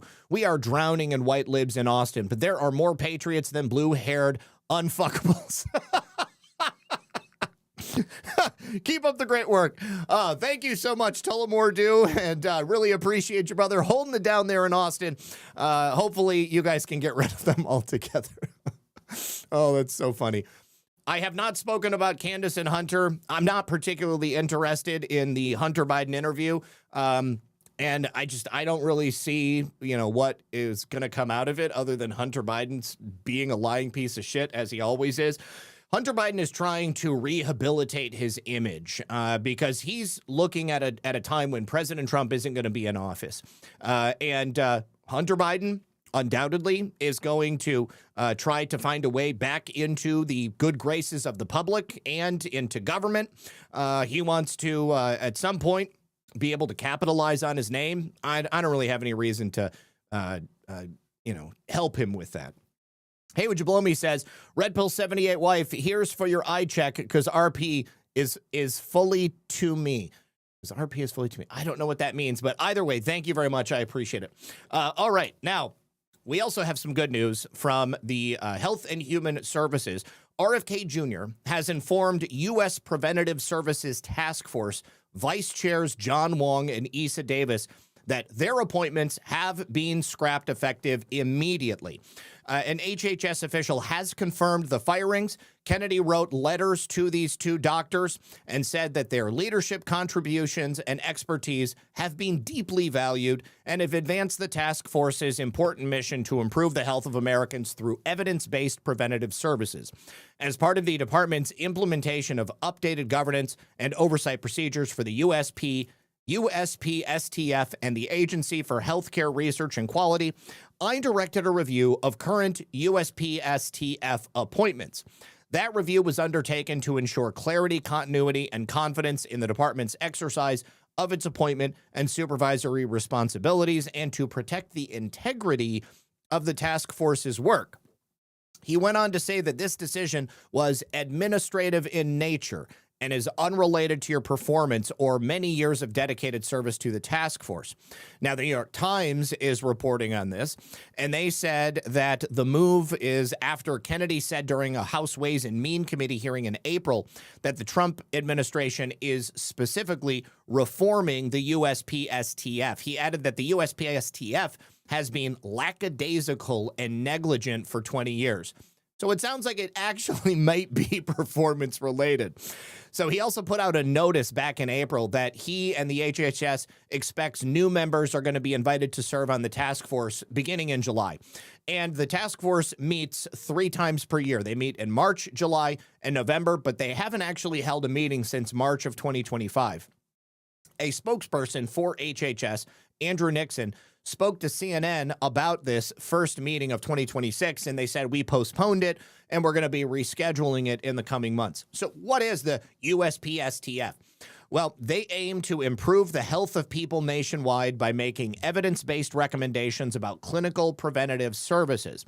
You've got one section that is in the 2010 Affordable Care Act, and it requires private insurers to cover preventative services that are recommended by the USPSTF with a grade of A or B, alongside those recommended by the Advisory Committee on Immunization Practices, Bright Futures, and the Health Resources and Services Administration's Guidelines for Women's Health. So they are no longer going to be there, and it sounds like they're going to be making some dramatic changes to that as well. I look forward to seeing it. Everything that RFK has done in relation to increasing the health and the quality of life for Americans, I've 100% bought into. We also have another minion of Dr. Anthony Fauci that has the bullseye set on him, and he is no longer working at NIAID.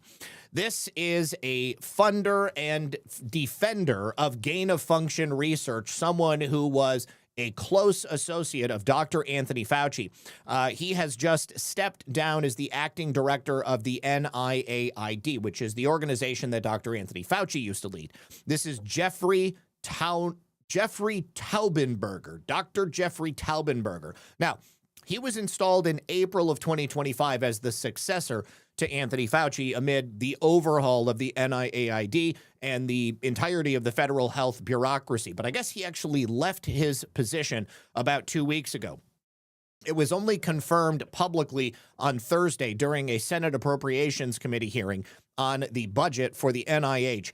Senator Tammy Baldwin noted that Taubenberger would not be testifying as was originally planned. This is key because we've had a sweeping purge of leadership at NIAID. Undoubtedly, those people in positions of leadership were all acolytes of Dr. Anthony Fauci. 8 out of the top 10 officials at the NIAID have been pushed out or they have been reassigned since President Trump came into office. Now, despite knowing all of that, Taubenberger's departure doesn't appear to be the typical voluntary retirement or bureaucratic shuffle, and it's actually likely connected to a number of other things. We've had a series of big screw-ups at NIAID recently, and there has been a lot of pressure from white coat waste looking into cover-ups, schemes at the agency, and downright criminal activity. White coat waste has been a very vocal detractor of Taubenberger. They've been asking for his removal for quite some time. And if you don't know, White Coat Waste is the taxpayer-funded watchdog organization that actually exposed Dr. Anthony Fauci's murderous and cruel Beagle torture scandals and also the funding of the Wuhan Institute of Virology. So WCW has been hammering Taubenberger's appointment, calling it a disastrous vetting failure ever since it was announced last year. Now, the president, Anthony Belluti, has laid out the damning case for Taubenberger to be removed in a powerful op-ed for American Greatness. It was published on May 1st, which coincides rather nicely with Taubenberger's removal from the NIAID. It was called Fauci's Lab Leak Henchmen Are Finally Facing Accountability. So Belluti detailed how Taubenberger, who was a longtime associate of Anthony Fauci and intramural researcher at the NIAID for the last 20 years, was not just a passive holdover, but he was an active participant in the COVID lab leak cover-up machine. So according to Belluti, Taubenberger co-led the efforts with indicted Fauci aide David Morans. That was the guy who said, you got to destroy things so that we don't have to have it FOIA'd. They were looking to undermine President Trump's 2020 ban on gain-of-function research at the Wuhan Institute of Virology. Now, in addition to that, Taubenberger co-authored papers with Morans and Fauci that dismissed the lab leak theory. They called it thoroughly discredited, and they promoted the natural origin narrative while protecting EcoHealth Alliance and their partners in China. In emails that have been obtained through FOIA requests by White Coat Waste, shows that Taubenberger was fully looped in on communications, bragging that their work defends Peter Daszak and his Chinese colleagues. Now, they have also repeatedly highlighted the same type of Beaglegate type experiments that Taubenberger has been involved in, like Anthony Fauci. That includes funding for the maximum pain beagle tests, which is just absolutely insane to me. Those were the dogs that came from Ridgeland Farms. They were recently adopted out. There was a whole host of grotesque and really sadistic experiments that were being done on animals, completely unnecessary. He also resurrected the 1918 Spanish flu virus from a dead body so that they could perform gain-of-function research on it. Type of reckless and unscientific things that were being done under Dr. Anthony Fauci's regime. So in that op-ed, he explains that Taubenberger and Morens collaborated with another Fauci holdover that was in NIH senior leadership, Matthew Mamoli. They produced a taxpayer-funded vaccine test that infected mice, rabbits, ferrets, all with different strains of the flu, which included the 1918 Spanish flu, which was, of course, not something that existed in nature anymore. They also documented under Taubenberger, the NIAID has continued to dole out new funding for Fauci's risky bat virus labs and barbaric Beaglegate tests, including at the University of Missouri, where they would infest puppies that were purchased from Ridgeland Labs with mutant ticks, and they would not give them anything for the pain. There have been a number of comments from lawmakers like Joni Ernst, Rand Paul, Paul Gosar, Nancy Mace. They have called out NIH for not cutting these labs and the funding for these barbaric experiments. And Paul Gosar and 11 Republican colleagues have also submitted language for the 2027 NIH appropriations bill that would condition new spending on cutting off all of those experiments that were concurrent with Fauci's time at the NIAID and the grants that they would dole out for people to torture animals. Now, under Taubenberger's watch as acting director, NIAID had a $6.6 billion budget. They continued bankrolling bat virus research. Of course, another Fauci acolyte was just arrested for bringing in bat viruses illegally into the United States. They would do all of those dangerous and cruel animal lab experiments that were piloted under Fauci, and there have been a number of other things that have been brought forward to show that these people should be nowhere near anything related to public health. So, long story short, very, very good that Taubenberger is no longer at the NIAID, and it sounds like he was pushed out finally with good reason. Okay, thank you, everyone, for hanging out with us today. If you haven't yet, do me a favor, please hit that like button. And give me just a second. Just checking my notes over here. Okay. All right. Now, we also have a new press release coming from the Department of Justice, also related to public health, but also related to fraud. Gwendolyn Brandon was a former supervisor at the CDC. She's just pled guilty to the theft of government funds in connection with fraudulent invoices that she submitted to CDC.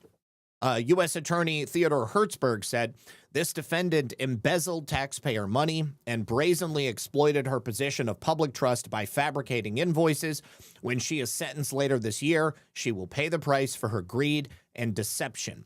This federal employee turned fraudster exploited her government position to steal money and enrich herself. Special Agent in Charge Marcus Sykes of the U.S. Department of Health and Human Services Office of the Inspector General said, HHS OIG is committed to protecting the integrity of the federal workforce to help ensure the HHS funding is spent appropriately to serve the American public. I would also like to point out to you that with all of these indictments and charges that we're seeing within the federal government, not only did you not see that before, but you're seeing all of this cooperation between, law enforcement within HHS, the FBI and the DOJ, but also the Office of the Inspector General has been involved in every single one of these cases. And it really drives home the fact that these cases are being taken seriously. There's really no wiggle room. They're using every opportunity they have at their disposal to go in, to get the evidence, and to bring these people and hold them accountable. So in the charging documents, from approximately August of 2023 to February of 2025, while Gwendolyn was employed as a CDC administrative professional, she created fraudulent invoices that appeared from vendors requesting payment for goods and services provided to the CDC. Those invoices triggered payments to an account that she controlled. She would use her role as a supervisor and her knowledge of the CDC's invoice and credit card processing system to perpetuate the fraud by causing employees under her supervision who were unaware of the fraud to make these payments, which of course would then go to her. Through the scheme, she caused the CDC to pay at least 46 fraudulent invoices in amounts that would range from $2,230 to $9,970, which resulted in her stealing $190,461.50. Gwendolyn is 43. She's from Cumming, Georgia. She pled guilty to theft of government funds this week, and her sentencing hearing is in September. And in determining the actual sentence, they're going to consider the guidelines, but those are not binding. And as part of the plea agreement, she has agreed to resign from the CDC and never apply for government or federal employment again, nor will she seek to do business with the federal government as a contractor. So I look forward to seeing what she gets in the future. All right. Now, let's take a look at a couple of individual states. Yesterday, we talked about Wisconsin. We knew that the FBI recently visited Wisconsin to interview election officials. It appears that the FBI is heading back to Wisconsin. They will be interviewing 30 Milwaukee City police officers on the topic of the 2020 election and the fraud that took place. Now, the Wisconsin Election Commission, as we spoke about yesterday, needs to be abolished. They have not only participated in election fraud, but they perpetuated election fraud. And the administrators on the Wisconsin Election Commission need to be looked at and investigated as well. So I'm hoping that the FBI is going to be doing that while they're there. And I'm certainly very interested about these questions that are going to be asked of the Milwaukee police officers. Obviously, they're not directly involved in the election itself, but there must be something the FBI has to give them the lead that they need to talk to the police in regard to the 2020 election. So keeping an eye on Wisconsin. Also want to take a look at an arrest that took place just outside of MacArthur Park this week. First of all, Spencer Pratt gave an interview earlier this week where he was discussing the non-governmental organizations who perpetuate the homeless industrial complex and ensure that the homeless people remain hooked on drugs. Listen to what Spencer said. In the streets, she is giving these people needles with our tax money. We are stopping that. We're not giving needles and tourniquets and alcohol wipes. And I'm pretty sure a story's coming out. I've assumed it, but this could be breaking news. I think some arrests are coming where the same people that are giving needles are also giving drugs. So not only are the people that we're giving our tax money to give these poor addicts the needles, they're also giving them the drugs. So we're going to stop this. There's no more of this. And they go, oh, how are you going to do it? We're just going to enforce the laws like every other functioning city. I don't know what Mayor Bass and I don't know what's going on here, but we have a lot of laws that make it so all these things people are doing, they're not going to do it anymore in the streets. So Spencer Pratt gave a little bit of a preview on potentially some arrests that might be taking place. Late yesterday, we did get an arrest on an announcement on a very important arrest from U.S. Attorney for Los Angeles, Bill Asaley. MacArthur Park is the park which is essentially being run and stuffed with homeless drug addicts and was being used as an open-air drug market for the cartel. Couple of weeks ago, we had a series of raids where cartel drug dealers and bosses had their homes and their locations, their drug stash houses raided. Lots and lots of illicit drugs were recovered, lots of money, many different arrests. But yesterday is special because Christopher Barrett Johnson, he is a 42-year-old resident of Culver City, California, and he works for a local nonprofit called PATH. People Assisting the Homeless. People Assisting the Homeless. They distribute syringes to drug users at MacArthur Park and other places around Los Angeles. The problem for Mr. Barrett Johnson is that he was arrested on a federal criminal complaint which charges him with not only the possession of fentanyl, but the intent to distribute fentanyl. This is exactly what Spencer was talking about when he said that the people who are distributing needles are also distributing drugs. Mr. Barrett Johnson was selling fentanyl to the homeless people. I mean, what a business model, right? You're getting paid with taxpayer money. A nonprofit organization provides needles for drug addicts. And then also, as you distribute those needles, you sell the very drugs that those homeless drug addicts are going to need to put in those needles to kill themselves. On May 5th, law enforcement pulled Johnson over right near MacArthur Park after he abruptly made a U-turn in front of them in a BMW. LAPD officers saw methamphetamine in a plastic baggie in plain view in Johnson's car. They did a search of his person and his BMW, and they found at least 142 grams of fentanyl and nearly 46 grams of methamphetamine. Now, if convicted, and I believe he will be, Johnson faces a mandatory minimum sentence of 5 years in federal prison or a maximum of 40 years. His initial appearance is expected, I believe it was today, at the Royal Ball Federal Building in downtown Los Angeles. Residents and businesses in MacArthur Park and elsewhere have long complained about the wisdom, or lack thereof, of distributing syringes to homeless drug addicts where law-abiding citizens live and work. They call these policies, quote, harm reduction. Bill Asaley says, I consider them harm enabling. Giving drug-addicted users needles to shoot up meth and fentanyl is never a good idea. Here is the image of Mr. Barrett Johnson being arrested by local police. You can see that. Of course, as they said, he was driving a BMW. He must be making quite a good amount of money. Here is his PATH business card. He's got a whole stack of them. Again, what a business model. You hand over a package of clean needles to somebody along with your business card. You say, just text me when you want me to show up with some super meth or with some really clean fentanyl that you're going to be able to use to get very, very high. And don't worry, I will always be here to provide you needles. So let us talk about PATH. PATH is it's the conduit for all of this.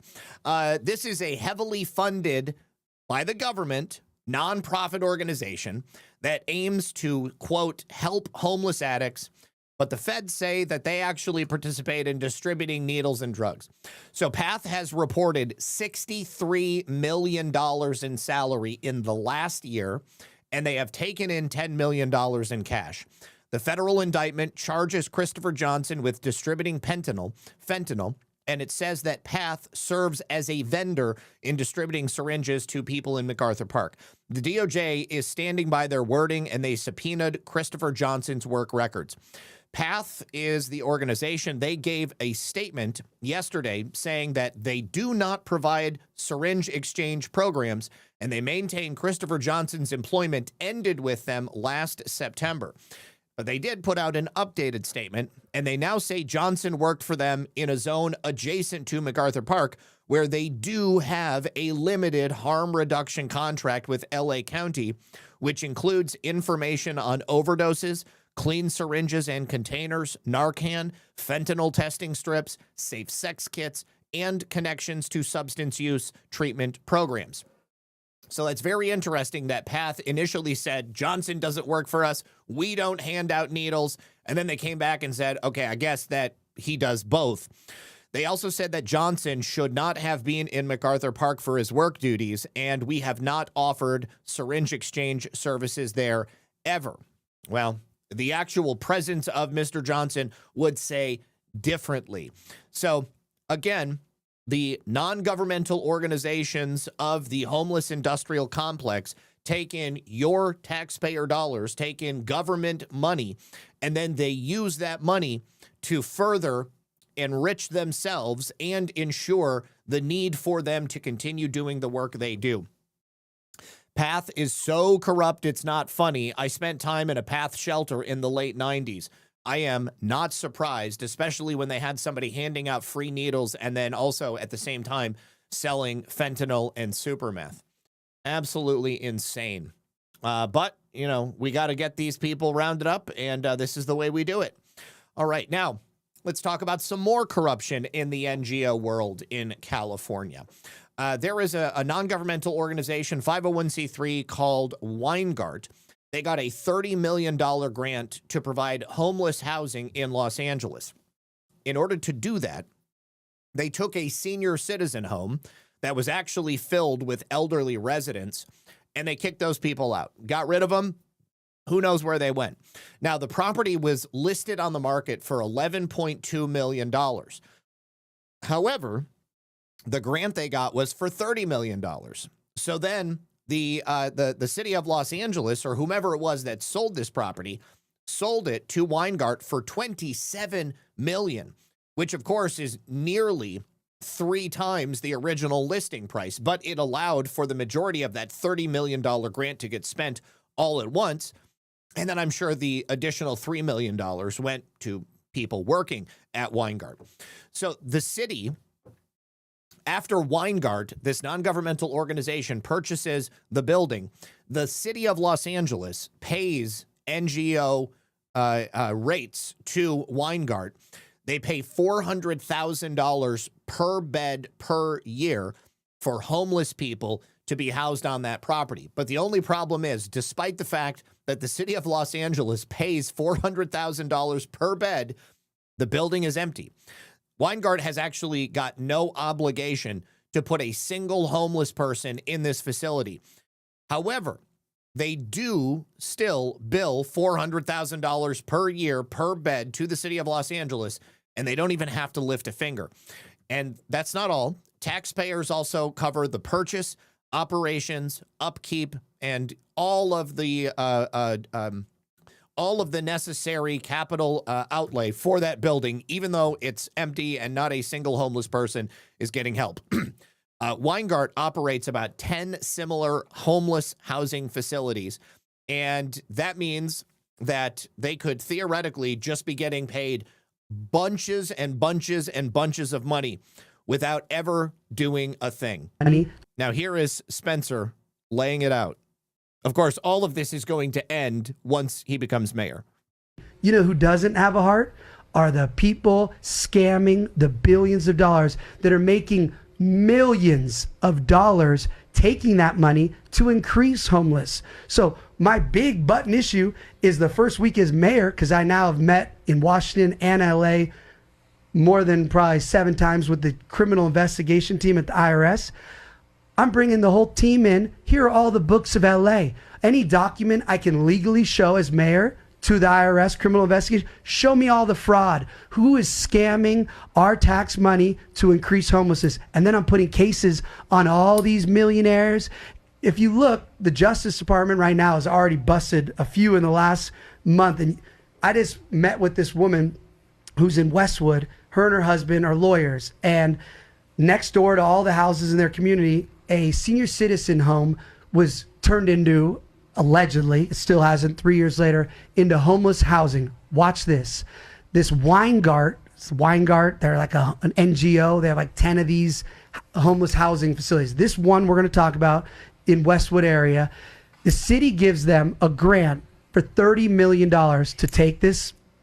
They kick the senior citizens out.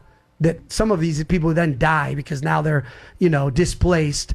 Well, the fastest growing population of homelessness is senior citizens. So they're kicking out regular senior citizens to then put homeless people allegedly in there. So there's nobody in here still 3 years later. So they take the $30 million. Here's the best part of this story to me. Who owns this building that they give the $30 million grant for? Who? Not the city. So first thing as mayor, any dollar of taxpayer money for homeless housing, the city's going to own the building, and then we'll hire someone to operate it. And then if they fail, we'll put a new person in. This isn't the scam they got running now. Best part about this story, the building was on the market for like 9 days for $11.2 million. Guess how much the building then sells to Weingart for? $27 million. So what's this gap? We don't know where that money goes to. Here's my other favorite part. How much do you think the city pays for each in this one building that still doesn't have homeless people? So just to clarify, so that if they're giving a $30 million grant, that they're using that money to buy the building from themselves, basically. Exactly. City does not keep it. Right. And then the people get to operate it at $1 million a year, whatever.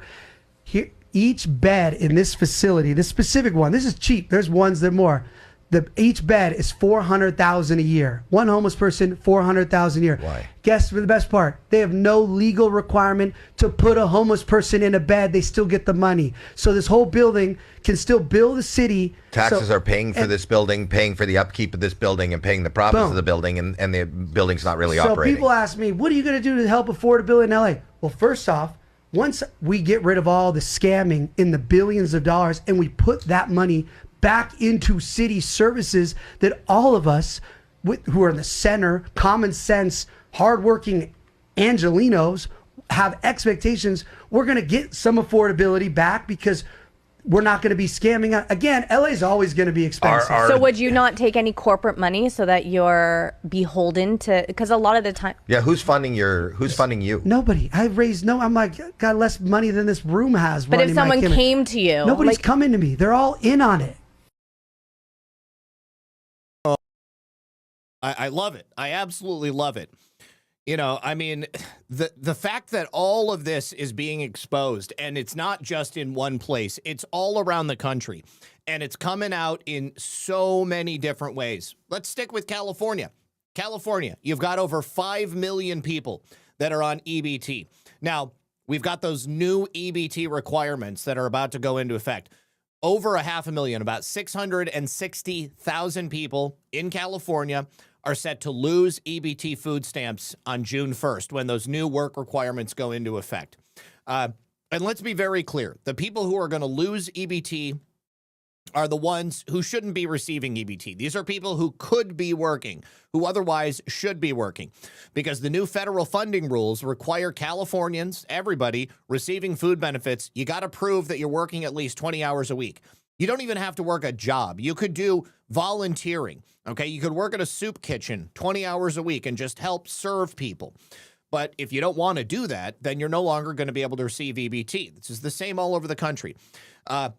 Americans are the only ones, however, who are going to get removed from the food stamp program because California has set up a system where illegals still receive the food stamp money because California uses state-funded programs like the California Food Assistance Program for non-citizens. Also, you've got mixed status households. These are people who came to California illegally, had anchor babies. They can still apply for food stamps for their eligible U.S. citizen children. And take a look. This is a local report discussing the exact way that this works.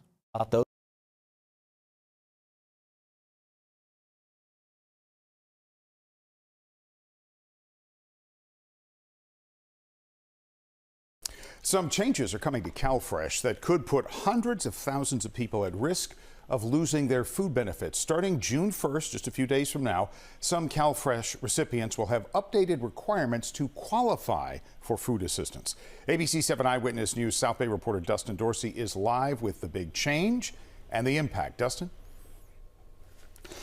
Yeah, Dan, we're talking about hundreds of thousands of people who may not meet those requirements. That means they're at risk of losing food assistance from the federal government in just a few weeks. The onus will now fall on food banks and community service providers who are already helping more people than ever before. Today alone, more than 1,000 households across Sunnyvale will receive food assistance with help from programs like CalFresh and SNAP. Similar. So just real quick, Terry Owen says, one negative, if Pratt gets in, the homeless will move to other counties not so strict.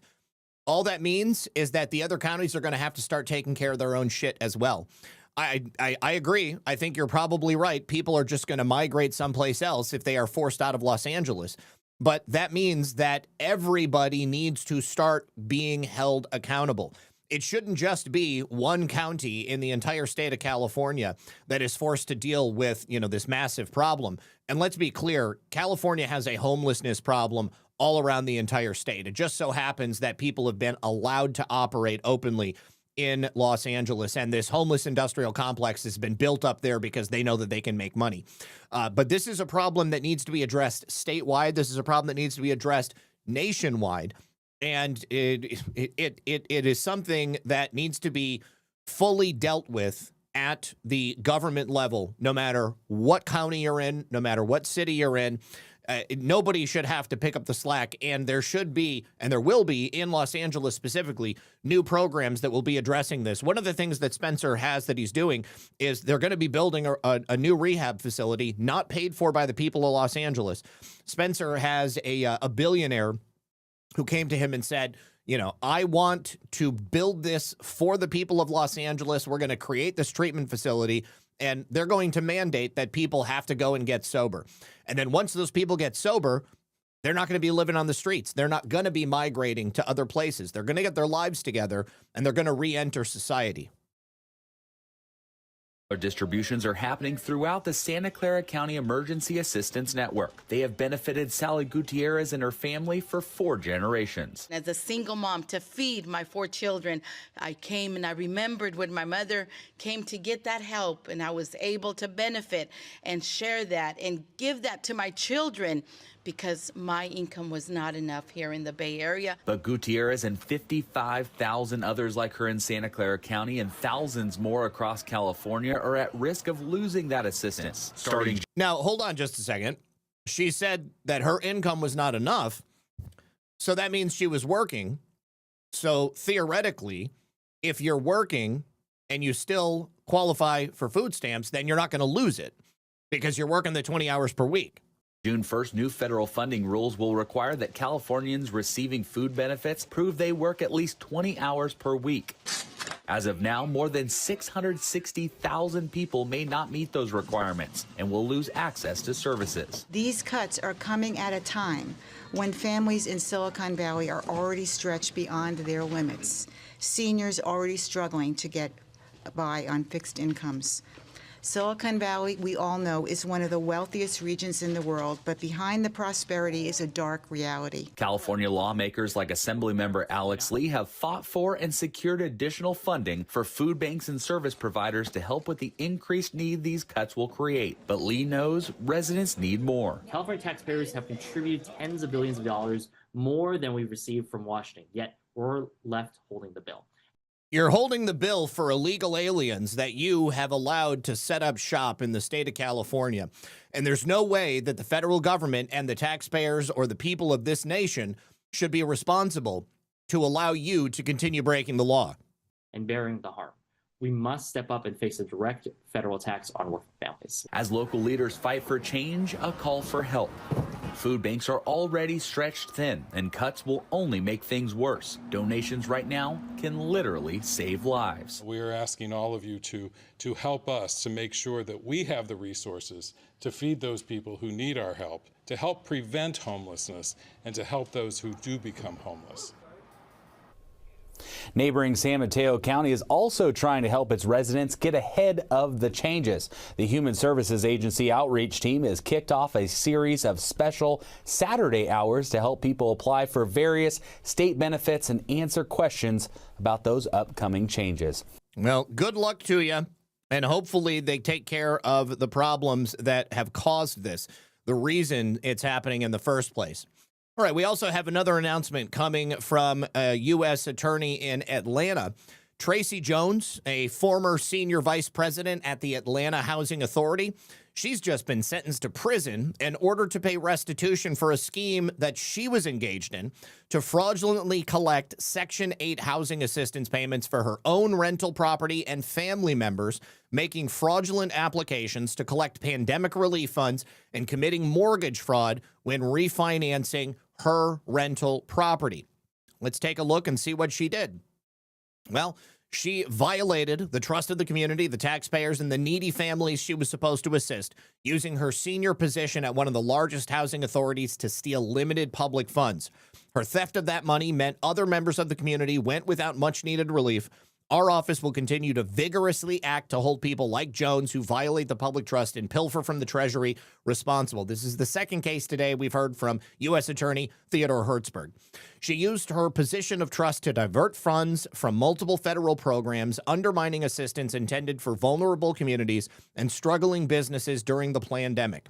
HUD OIG, again, Office of Inspector General, will continue to work with the U.S. Attorney's Office and our law enforcement partners to aggressively pursue those who exploit HUD-funded programs.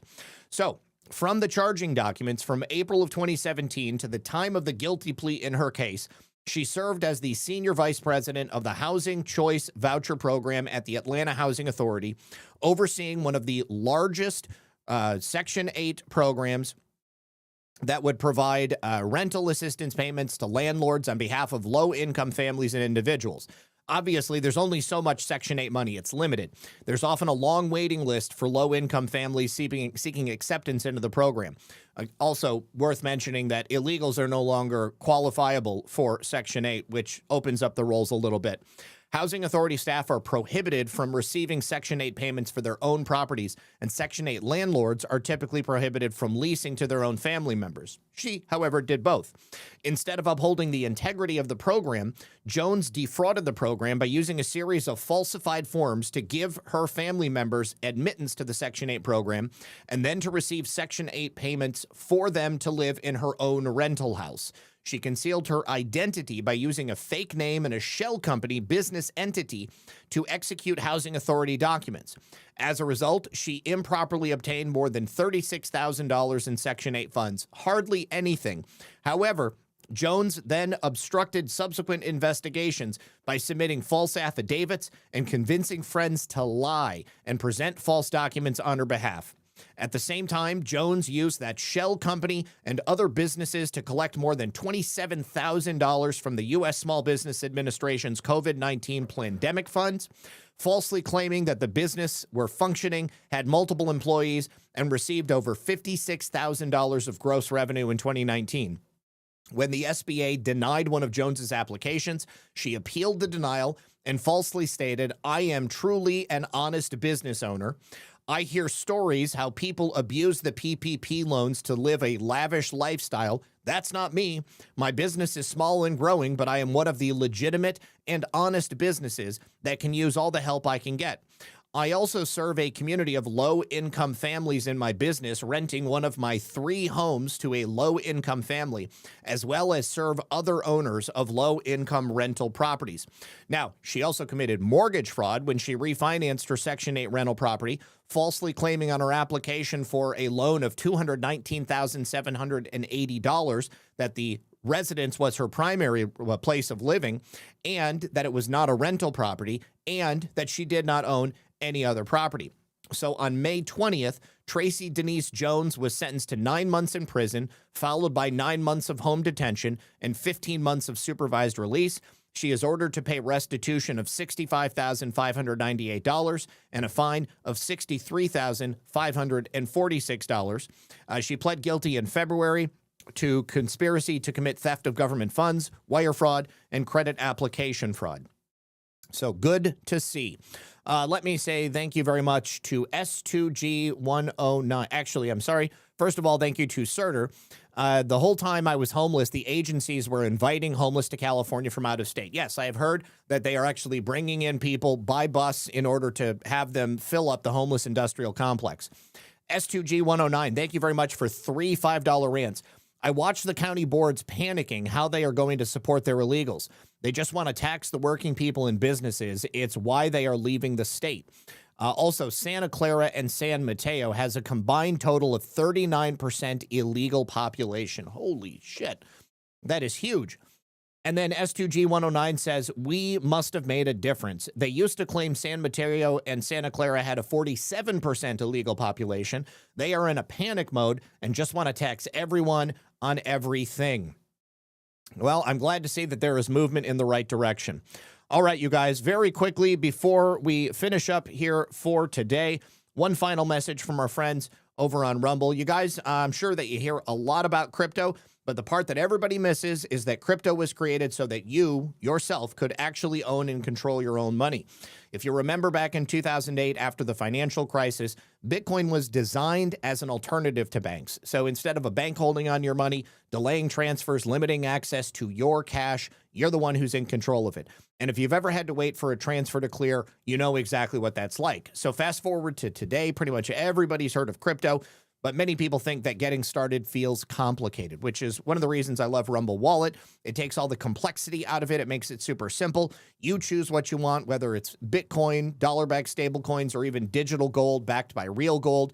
It's not complicated to set up. It connects with MoonPay, so you can just use your credit card, debit card, or bank account, and you'll be up and running in no time. And then once you get set up, you can even choose to support your favorite Rumble creators like me or others directly. So right now you can use that QR code on screen, scan that. That'll take you directly to download the app on your phone, or you can go straight to wallet.rumble.com.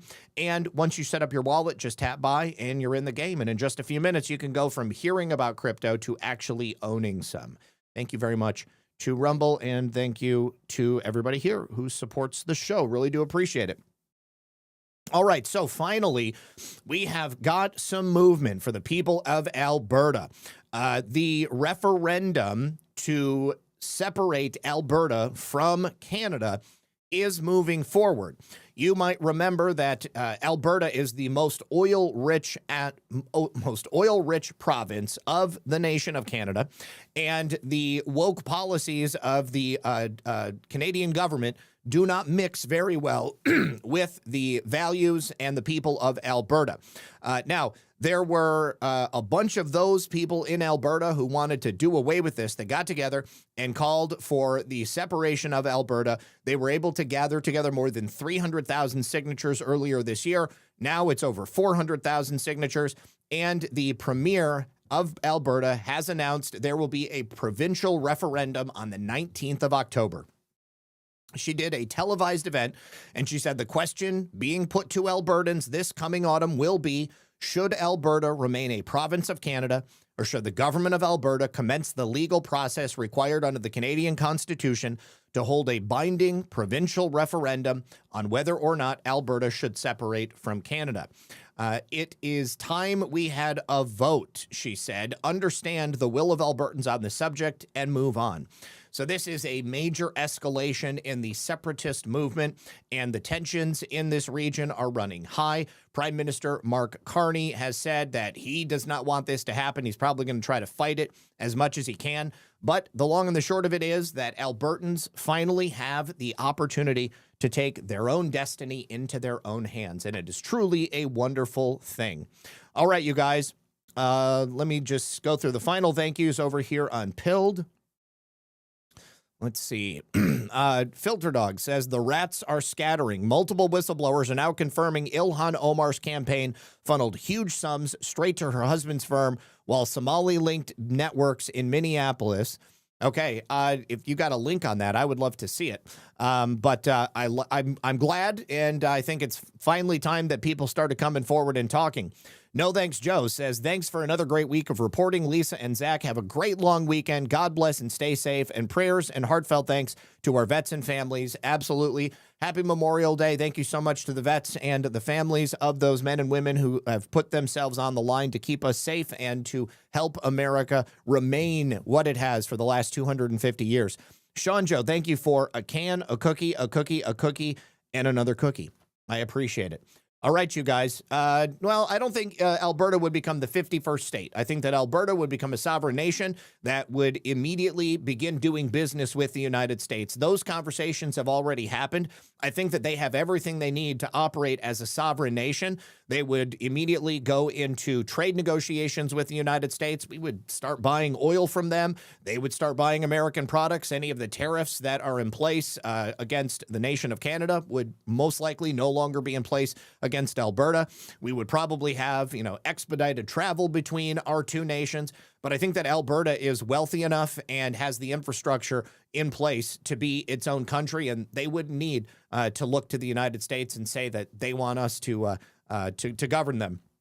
The question of Greenland or any of the other places, obviously all still up in the air. We just opened up a new consulate in Greenland. Certainly, we are gaining a larger toehold in Greenland. It also may not be necessary for us to annex them and to make them another state because effectively everything that President Trump wanted, Greenland and Denmark already gave him.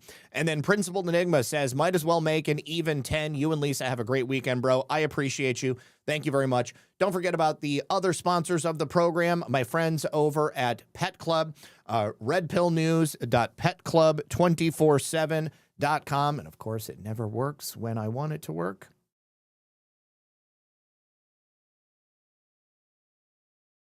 All right, here we go. That link is in the description below, redpillnews.petclub247.com. These are Coriolus Versicolor products for both people and pets.